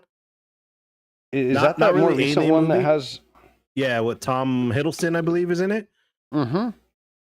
Yeah. So I watched that Yeah, I movie saw that and love that movie because it kind of I it's did again watch it. I don't remember it's it. another movie where you're kind I of can't like, remember wait, it. is that actually the end? You're like, oh, they got the creature, they did what they needed to, but that's not really the full end of the story. I don't remember what happened. I don't remember that at I can't. all. Right I don't now. want to mess up the detail ending of it, but I remember her in the end. She had to basically like kill her husband because he was like bound to the house some sort of way by killing his other wives. That he kept doing that to get money, and it kind of like he helped. When he killed her as a ghost, he helped her defeat the house, so to speak, because the house was now haunted, I guess you can call it. But it was kind of like in the end it still wasn't like over it was just kind of like, oh, like you defeated that one, but what about these other stories? Like they never got solved, so isn't that just going to become another problem? You know what I mean? That kind of a thing. I even like speaking of houses, same thing, Winchester. Did you see that one? I did see the Winchester. That one was really good. I liked that. Winchester I've was always wanted to go to the done very Winchester well. house. Yeah, it's still there. Yeah, It's actually I a agree. real story too. And that's what I Oh, like yeah. about it. Like a lot of the movie was taking out of people's journals, and I was like, wow, I didn't know that. It's pretty interesting, and some of it's from the the lady, the Winchester lady, like some of her stuff that she wrote, and she had like wrote letters to friends and family about what was happening. Like a lot of the ghost descriptions, that's all in the movie. I was like, that's pretty cool. Whenever they do that sort of stuff, take someone's real fear and write it into the movie and make it a visual thing. I'm like always excited about that. And that reminds me of Dragon, the Bruce Lee story, how he believed that his family was haunted and had like the demons that haunted them. And when he passed, they portrayed it as if he was being hunted in that movie. You know what I mean? Awesome. And Yeah. Then, and when he passed, he not long after that, I believe we had already talked a little while ago about his son Brandon Lee. Brandon Lee was an amazing actor. Honestly, he looked like Jason Momoa. I don't know how big he was, but he had a very, it was 90s, so nobody had like, everyone had like a clean shaved face and everything, but he had a very strong Jason Momoa-esque type look. He would have been like the Jason Momoa 15 years before Jason Momoa. Think he would have been Aquaman? And who Done a knows? better Aquaman? I don't know. I mean, he did. I like he did do Aquaman a better. lot, but I also find Aquaman to be like one of the most interpretive characters. So like I'm never too mad at a take. I'm never mad Like about a take on anybody Aquaman. got it right, kind of a thing. And that's just me because of Atlantis, I guess. That's me because of Atlantis, and that's why Namor is also my number one favorite. Why? We haven't even seen him in the movies yet, but apparently he's going to be in the new Wakanda Forever movie, right? Really? Why? The new one is going to have Namor. So because Wakanda and Atlantis were rivals for thousands of years and everything, and so, but because of that. It's just like it's hard for me not to find Aquaman to be my favorite. I also like Green Lantern a lot, as far as the DC universe. But, yeah, right. I don't know how we got on that one, but I was thinking too, like about like the Winchester thing. We were bringing up like a couple episodes back how like spirits being left in places where like really bad traumas happening and stuff like that. Like that house has that kind of a feel to it, you know what I mean, where it's kind of like, wow, like all these people are killed by these weapons that this family's making, and some people were dying on that home build. That house is huge, by the way. It's not tiny. It's an insane build of a house. Like even to this day, nowadays tore parts standards down and built parts up. Yeah, it's the house insane. was like rebuilt like 3 times. They say it's situation. Insane the amount of money that they had, but what I mean, like the Winchester family, Winchester rifles, Winchester guns. I mean everything. And she was haunted by the fact that her family, the name she married into, had been attached to so many deaths. You know what I mean?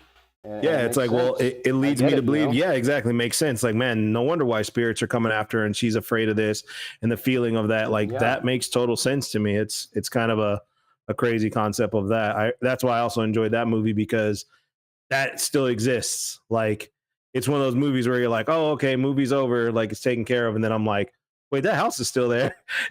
Like this is still a thing. It still could be a problem. Like, oh my God. You know what I mean? It's kind of one of those interesting stories. It's not going anywhere. It's something that when it ties back into. Oh, sorry. What were you saying? No, go ahead.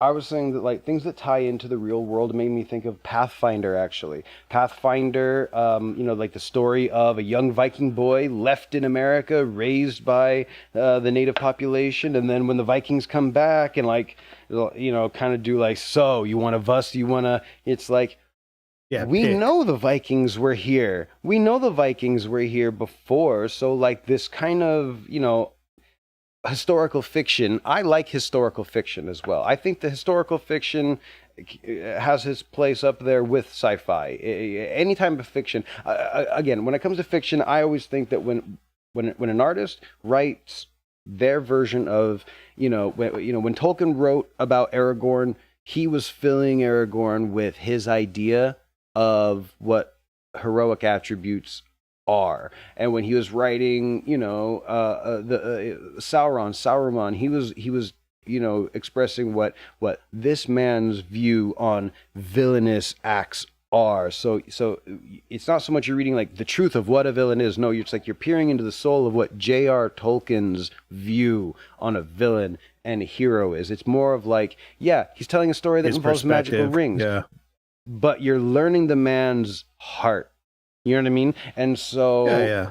I think that's That- every piece that- of art's like that. every piece of art is like that. That's what I'm saying. Music, everything. Yeah. Mm-hmm. Yeah, absolutely. I think being like a movie director and all that, you're able to put that like the pen to paper to eye to make it visualization way better, just because we have the tools nowadays to do it. But like you're saying, like it is perspective thing. Like this is how he's writing what he believes is what that character is, or look like or was or is being, I guess I would call it. Yeah. There are, besides Hobbit and besides those kind of movies, I think as far as sci-fi, the one that you and I have connected on that I also didn't, I don't think I wanted to tell you until just now. I wanted it to be a surprise. There's Tenet. For time travel movies. Yeah. Great time travel movie. There's a movie, and I always thought, I really think that it is the first movie to kind of show time travel rather than like time jumping. Doc exactly. Brown, Doc Brown hopped in the DeLorean, set the time, and popped out of one place, popped into another, whatever. But they actually hit a button, and then they were traveling the opposite, chronological order direction. Yeah, like directionally. You know what I mean? Yeah. That was an actual time travel, right? It made time travel linear, if that makes any sense. Yeah. You know what I mean? Mhm. Like it Like, gave no it matter- like. Go ahead. No. It's like it's always on, but it always moved at the same speed. That's the other thing too. Right. Exactly. Like instead of it being, just this essence, it's now a measurable item that they have to stick to the measurable amounts forward or backwards. You know what I mean? And To I go like long that. That was kind of. distances, yeah. It takes go long long time to go times. back further. It takes long time to go back further. Like I love that. It Exactly. was cool. Well, But well if you done. wanted That's to actually go 200 years in the future, you'd have to be frozen or preserved to go into that far into the future. You know what I mean? Right. Your body wouldn't allow you to, which I think that was awesome. Like I like how they did that. That's one of the only time travel movies. Well, time-based movies. I don't want to call it travel, but time-based movies that I think they nailed it. Like that seems more realistic to me and more I absolutely feasible. think they nailed it. Like feasible, completely Absolutely, feasible. I believe they nailed it. It seemed, and that was another like seemed to non-ending make movie time. too. Well, in a way, it was a non-ending. He has the ability to go forward and back like at will, so he could go try something and then come back and reset. Couldn't he? No, he Right. couldn't, because he'd run into himself. No, he would run back. I was to say right, but if he has to do it differently because he would run back into himself. You know what I mean? So it's a great movie. And what else is funny about that? It's the only time that noticing yourself does not cause a paradox. Doesn't blow up the earth. notice it? Yeah. It doesn't blow up the whole universe. Interesting, right? Right. Usually, if you were to, I never got that concept Marty, anyway. Well, it's the idea that It's like the two- same instance the same item can be in cannot the same exist in the same point in time, right? Which the It's only like, time why? it's really ever shown is what movie? What movie did they actually show it? Time Cop. Come on. I was Ron gonna Silver. Ron Looper. Silver's character, the bad guy. No, Yeah, maybe yeah. no. Looper, they don't do it because he sees himself. No, well, he sees himself, but did they touch? Are they not supposed to touch in that movie too, or what? I think they're not supposed to interact, and touch. I can't remember that movie that well, but In- that's the only one I could think of offhand. In Time Cop, Ron Silver's character, I believe Ron Silver's his name. Ron Silver's character. Hey, didn't Henry want to pop on anyway? Ron Silver's character ends up getting like punched and pushed into himself from 10 minutes difference or something, and then you know what I mean, and it's something insane like that. They end up turning into a blob of, you know, I don't know, Of that guy. what's it called? Yeah, a blob of guy. What was I thinking? What's the Hellraiser thing? What are they called?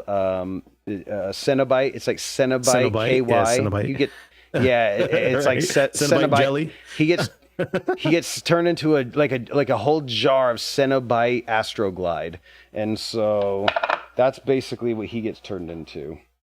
So many movies that made me think about all the things that we usually talk about with you I was know, also thinking, whether it be go ahead.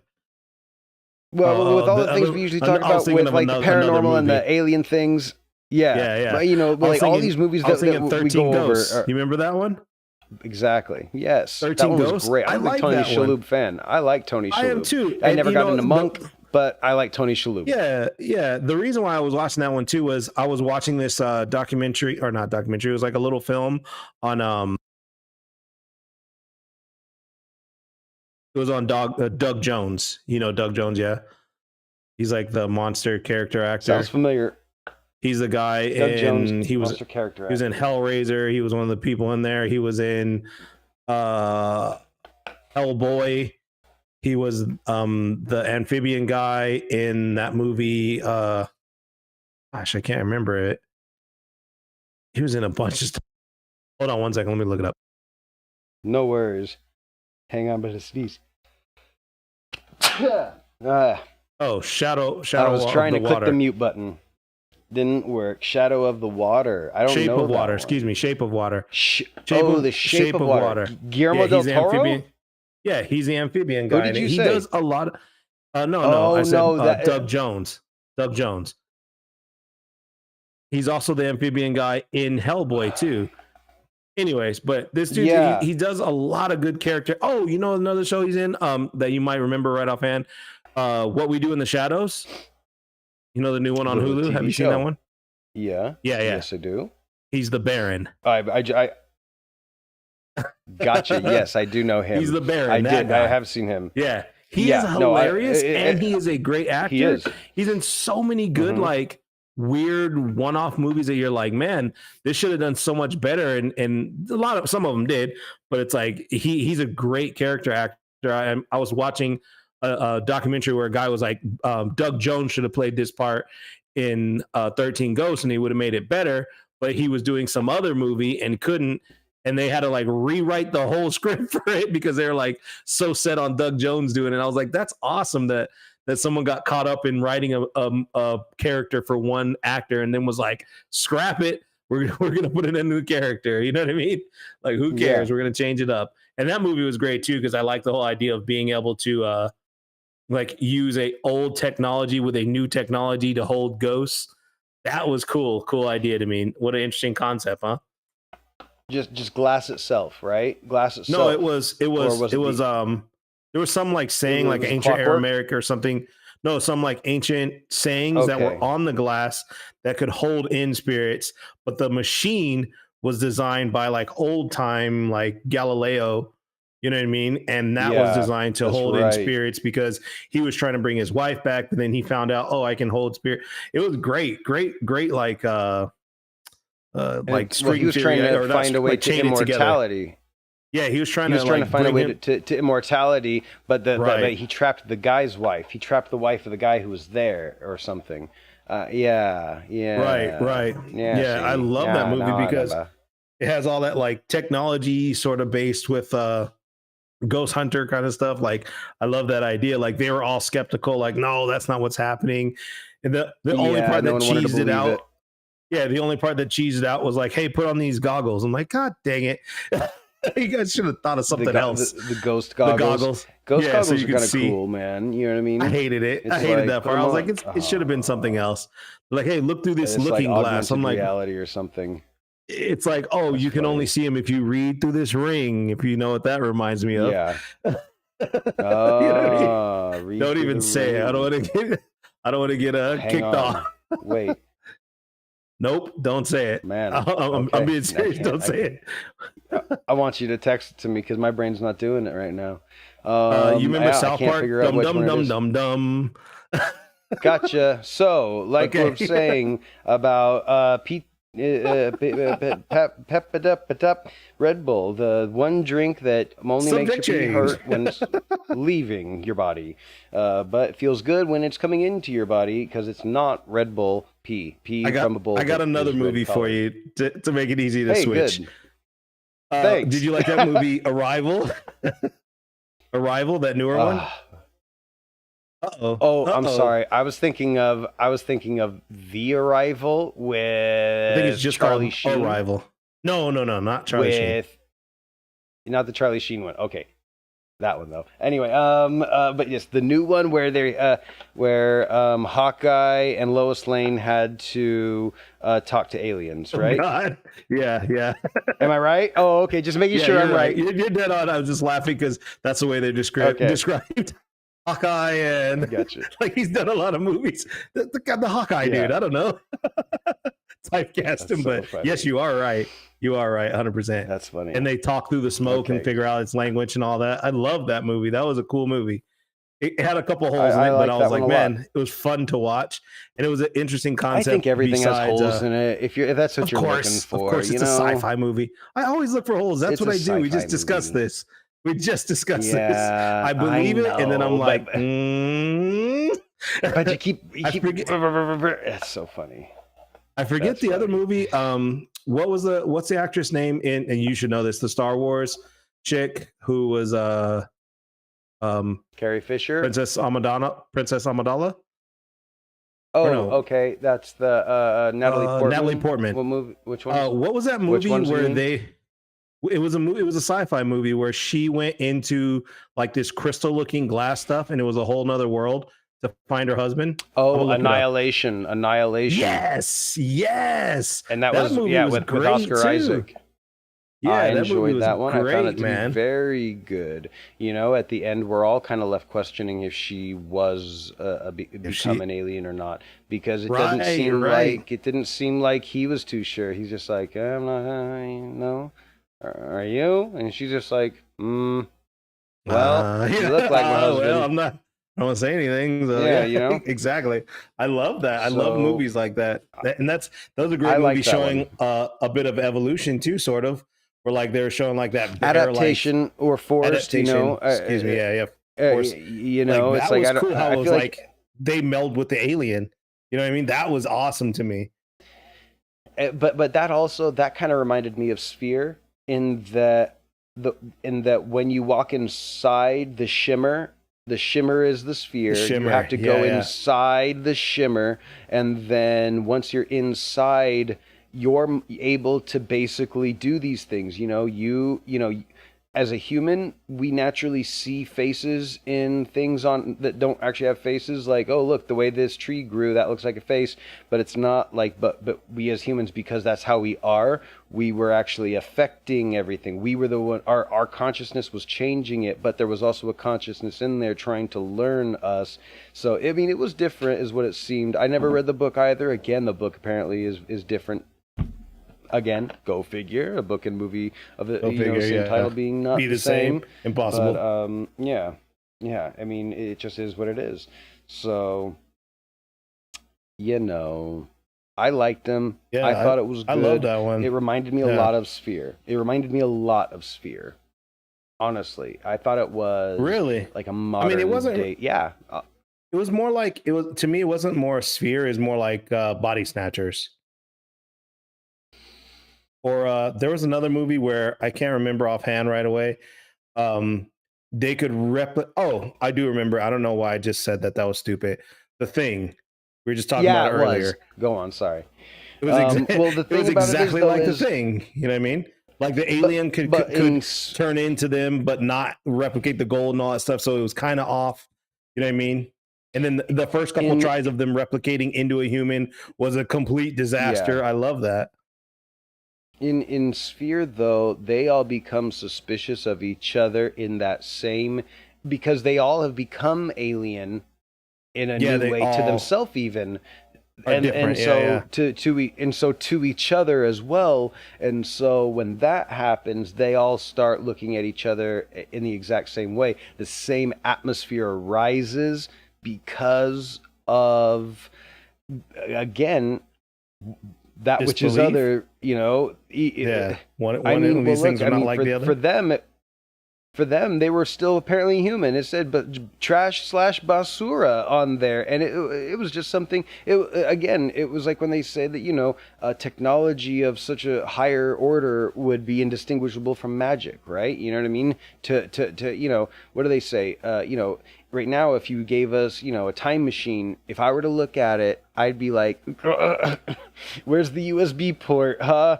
But if we were to send a nuclear, reactor to, the 1800s, would they just start opening it up? Would they die of radiation before they figure out what the fuck it is? Do you know what I mean? Like, that's the point.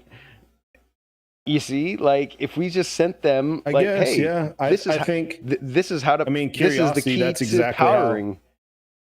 I think though, What if like you the human sent? nature would yes die, just like you're thinking, trying to figure it out. Like, how many times do you think people creating that died? You know what I mean? It's the same thing in reverse. That's if the people who are creating it died. Again, just because the human mind or body, what if we evolved? What if that's from a place where, sure, maybe the language didn't evolve? What if we had one world language that looked, and everyone talked, I know, but a couple words and everything was very similar, but then the mind, we were physically different to where we could, like a dog, as much as I love my dog, he can't do certain things because his brain won't even conceive of what it is I'm trying to get him to do. And like, that would be the same thing, throwing a dog into a fucking flight simulator and wondering why he's scared. Do you know what I I mean? don't know. I don't. No, I don't. I don't. I don't. You- I don't. Well, I know what you're saying. I don't. I don't think I agree with you. I Right? mean, I look at it like you'd have okay, to I can backward. see. You'd have I mean, to. You'd have to back engineer it. Like that's what humans do with everything. You know what I mean? Like that is what we do with everything. technology. You know what I mean? But again, You back what I'm engineer saying and, is and that- adapt to it. So like if you were to send something as simple as a Rubik's cube back in time, like they would back engineer it eventually. You know what I mean? That's one thing. But when it comes to technology, like Sphere, what I'm saying is that I think that the quote unquote humans that sent it or that built it even were of they were different. They were evolved. They were more human than we are. They were a different species. Technically, what we would say, even though they use the same language because it's us in the future, they've become different, and that's why their minds don't like they're a higher mind. They can use the sphere without like fucking Oh, up. I see what you're saying. I don't know how else to put it. No, now I'm tracking. I get what you're saying. Okay. Okay. Yeah, that makes more sense. Yeah. It's not. Yeah. It's just about like, hey, hey, that might just be a porta potty to them. You know what I mean? Like, that's their trash can, but no, because the human stomach wouldn't be able to process fats if we didn't evolve or were created with a gallbladder to make bile that breaks down oil, right? So the brain might need another. But yeah, you know what I mean. It's something like that. I'm thinking of it the like brain would need. They brought this thing back in the ship, and it's a remote clicker for the TV. But for us, it sends our weak minds into this fear state of manifesting what they everything think of because as TV. Their version of TV, our TV. You know what I mean? Like, yeah. Is a dimensional fractal or some shit. Right. Know what I mean? Yeah. Is this release of you being able to stand up and stare at a sphere and go into the VR world? You know what I mean? Like that's their Yep. I don't want to say the name of it, but the VR system. You know what I mean? That's their VR system. Exactly. And now you send it back and it sends you into a tizzy because you're like, why is this thing controlling my mind, making manifestations when they would use it to play, Light Cycle on Tron? Because that's what I would do. I mean, obviously, don't be stupid. Well, think about it this way: people were getting seizures because in the 90s we were not used to all the flashing everything, and so when they first started having certain TV shows, we didn't have rapid lights like that. Yeah. but now kids are growing up with these screens and everything, and we don't ever hear about kids like developing epilepsy randomly. It's like, no, you were born with it. We know exactly why you have it, and so we have special glasses so that you can still continue to live in this world, Right. which relies on staring at LED lights all day. I also Besides think, that, yeah, like you're you saying, know, like they also came up with, oh, we know exactly the amount of time and flashes at what speed creates these problems. So don't show them unless it you're was a putting a lot of warning on the screen. adaptations. It's it's But like at the same learning what it can do, learning your possibilities. Have you heard about the fact that now this is another one, another good channel to check out? I would say is the Y Files. I don't know if you've seen this guy. I think I may have sent him over to you. The Y Files. This guy is very entertaining, and I believe he has one on why ancient cultures and some ancient cultures. Egypt obviously is not included, but a lot of them don't have a concept for blue. They don't have a word for blue. They will just explain it as a different kind of green. And in those cultures, you can show them like us in America or whatever. And again, you being colorblind, perception is everything. But when it comes to Yeah, I was wondering where you're going with this one. uh, That's interesting. so these people who are shown different shades of green that like maybe for me, I might say I can't tell the difference between those two particular greens. But these people will be like, oh, that one there, that one's the lighter one. You know what I mean? Like obviously, but like then you show them like blue, green, blue, two greens and a blue, and you're like, which one's the blue one? And they're like, what? You just explained colorblind to me, to a colorblind person. Yeah. But this isn't colorblind, because then once you explain to them the difference between, hey, on our part of the world, there are we're shades actually of drawing a it, line. yeah. Yeah, we actually drew a line in the sand between the color of the sky and the color of the grass and leaves. And then they're just like, oh, Why? well then, yeah. So Yeah, then, well, why? they're just like, well, I mean, it's not, one, blue doesn't appear in nature near as often. Not for stuff that we need, and foods and blah blah blah blah blah. But then for whatever reason, it's no, I know, something. but I'm saying like that'd be the reaction usually is like, why would you need that? And again, check out that episode of the Y Files. That guy, he goes into great detail. I wish I had more information about who he was, but the Y Files is a good one. I would definitely check him out. He went into really good detail about it. But it's just about perception. They're not. They don't have different rods and cones in their eyes like you and others do, to where they physically cannot perceive color in the same way. Which again, I've told you, but I'll just say this: I have many friends who have different classifications of what is called colorblind, and I've technically never color deficient, but we all say colorblind. color 'cause it sounds- deficient. Yeah, that's the because real it's what word everyone term. knows. But Yeah, but everyone just says colorblind. I mean, because I have dogs are friends- colorblind; they don't see any colors. yeah, when I say get the red car, my dog knows which one to chase after. I don't know why, Well, it's 'cause but you're I feel pointing like at the red car. might be one they notice.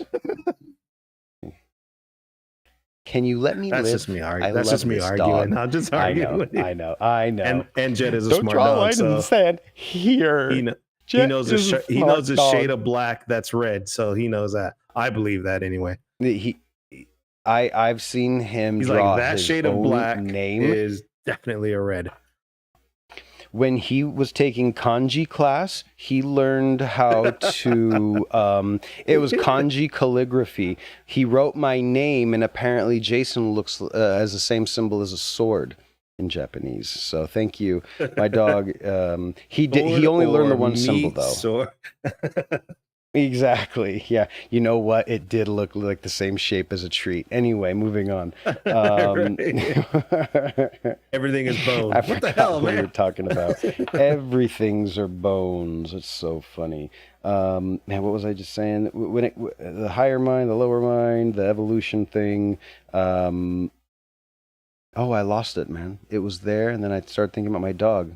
His sweet face just killed my train of thought, derailed me. So many passengers. They're everywhere. Right. Bring up another movie that you liked. There was, here's one. as sci-fi and fantastical it is, and actually the director, one of my all-time favorites, and this is fantasy slash absurdity. I mean, it's fantasy at the point of, was he really making a fantasy movie, or is this purely like absurdist? Terry Gilliam's, so you already know, The Adventures of Baron Munchausen. Okay, I was wondering which one you're gonna choose. Nice. I mean, any one of them could have been the one. I love them. Brazil. Shit. I didn't hate the Imaginarium of Dr. Parnassus. I found it to be, I mean, look, you know what? When the lead's not around anymore, you got to figure out what to do. I'm glad that he didn't just say, well, we couldn't finish it, so I guess some of the last stuff that he ever did was never going to be seen. He did what he could to put a movie together, and for that, kudos to Terry Gilliam. You know what I mean? It's kind of like paying respect to the lead actor. Yeah, absolutely. Like he didn't completely write him out and start the movie over, which was champion of it. Yeah. You know what I mean? I not just that, or can the whole concept of the movie and not even make it like, no, I'm never going to show anyone any of this because I couldn't finish it the way I originally. It's like his artwork. The actor that put that artwork into it, you gave him homage. You know, you were like, man, that was such a good honor. You gave him honor. Yeah, you were like, man, you did amazing. I'm gonna show what you did.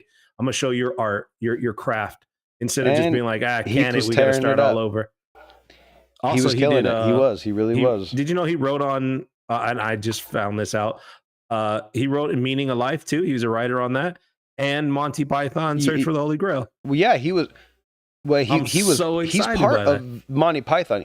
He's part of the original Monty Python crew. Really? Yeah, Terry Gilliam is. He used to do all the art. He did all the animations, all the art, all the drawings. Like from day one, Monty Python has been a lot of visual art in drawings, and that has always been Terry Gilliam. He was the graphics guy. You know what I mean? He was the graphic designer guy. And reading through all his stuff, he has also, a lot, man. And I mean, honestly, when it comes to the Fear and Loathing, I mean, you know, that's one of my favorite movies. We had Henry on before, and me and Henry were up all night one night watching Fear and Loathing over and over and over. And every time we'd be done, we hit the play button again, and we just kept watching it. And you know, even Time Bandits, man, I love that. There you go, Time Bandits. All right, when it comes to movies that I think formed me, there's kind of certain directors who, just artists, not just directors, but they wrote their stories, they produced them, they had to fight tooth and nail. David Lynch, of course, I'd already brought him up. He's just, I mean, phenomenal. You know what I mean? And I remember somebody once called me out, like I wouldn't get David Lynch films, and I'd already been like I was already watching David Lynch films. It was like, anyway, it was like his movies, Terry Gilliam, Steven Spielberg, of course. But when it comes to like those deep track movies, I mean, again, Steven Spielberg, I already brought up, I know his entire graduating class from USC. So, like, I'm a fan of that whole group. They make good films, you know? If it weren't for George Lucas, we wouldn't have Ron Howard making films. Ron Howard fucking kills it. Come on. You know, I'm sorry. Willow? I don't need to talk about Arrested Development. We're stopping on Willow. It's the right choice. Ugh. It's just so good, man. Like, these movies made by these certain people, these things stick with You're saying me, they shaped like, you. Yeah.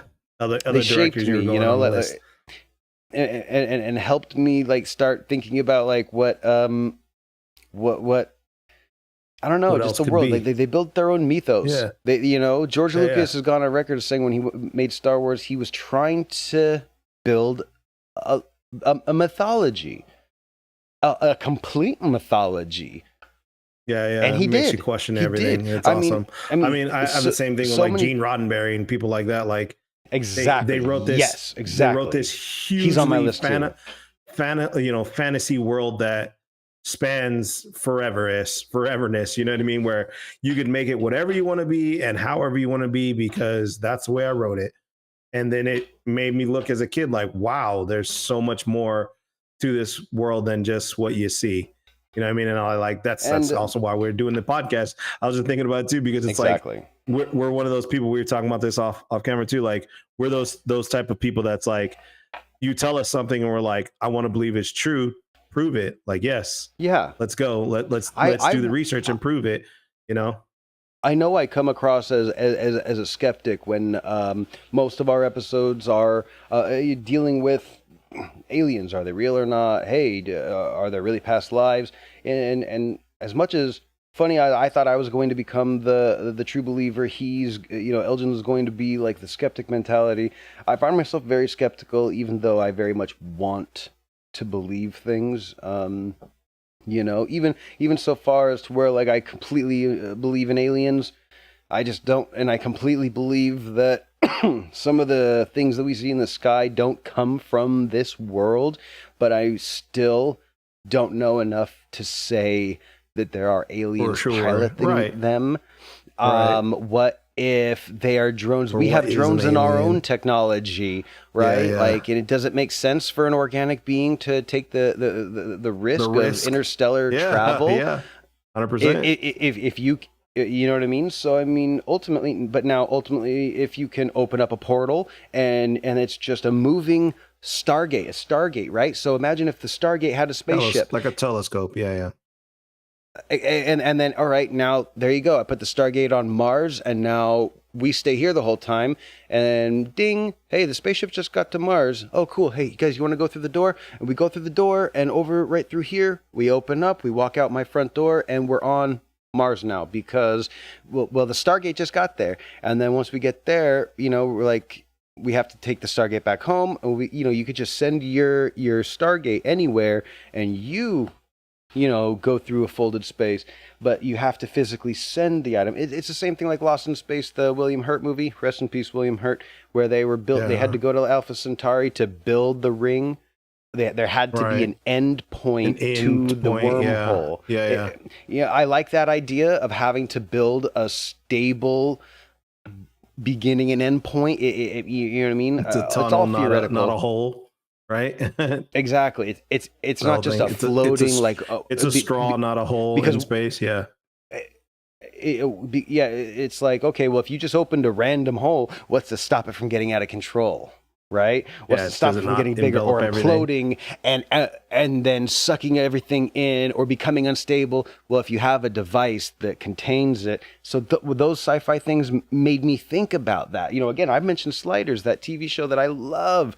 They did not have a contained slide. They had just this whole, it was Rick and Morty. It was a portal opened up and they jumped through it. And right. Didn't they get lost? Didn't they get lost? Wasn't that the whole thing about Sliders too? Like they were lost trying to get back? They were lost. They were basically lost in the multiverse. I mean, imagine, all right, before there was the America Chavez. Fear of, what's the show I'm thinking? Well, did you see Scott the new Bakula. Multiverse of Magic? It was just like that. Yeah, so it's just like Quantum Leap. Quantum Leap. Yeah, there you go. Quantum Leap. I was like, Scott Bakula was in it. I know him, but I couldn't remember the Here it is. I just remembered it. Here, I'm going to close my eyes. Theorizing one could time travel within his own lifetime, Dr. Sam Beckett stepped into the Quantum Leap accelerator and vanished. Awesome. Well done, sir. Well done. I know I messed up a little bit, but and vanished. He awoke to find himself facing a reflection that was not his own. Da-da-da-da-da. And driven by a need to put right what once went wrong. Well, that was the way he could get back. Quantum Leap was great. Quantum Leap was a great show. That's what he great thought. Moral show. But his mind was Swiss cheese, But yeah, Scott Bakula's great. And you know what? You're a big Trekkie, and I'm curious. Now that we agree on Scott Bakula, I don't know. Your face looks like you don't know where I'm going. Where do you stand when it comes to Star Trek Enterprise? I'm gonna blow your mind here. Never seen one episode of it. Bruh. You just called yourself a Trekkie. Let me tell you why. How do you not even watch it? Let me tell you why. Because how do you not even? No. Let me finish. The explanation of the show was so terrible and not following a lot of the lines that were in Star Trek that I was like, I'm not wasting my time on this one. I'm going to go out on a limb and say from now on, Elgin is only allowed to say that he likes Star Trek. He cannot call himself a Trekkie if he won't even give the show a shot because of the explanation. What the hell? I tried it with the new movies, and now I feel like I wasted my time. I'm like, that was not Star Trek. That was some abomination of a Star Trek story. It's a Walmart knockoff of whatever you really enjoy. Thanks for ruining my life. You know who it is. Jolene Blaylock, though. I'll give you that. I'll give you Alrighty. that. So see, and that's why Elgin should have watched it, because he was a young man when it came out. I don't know.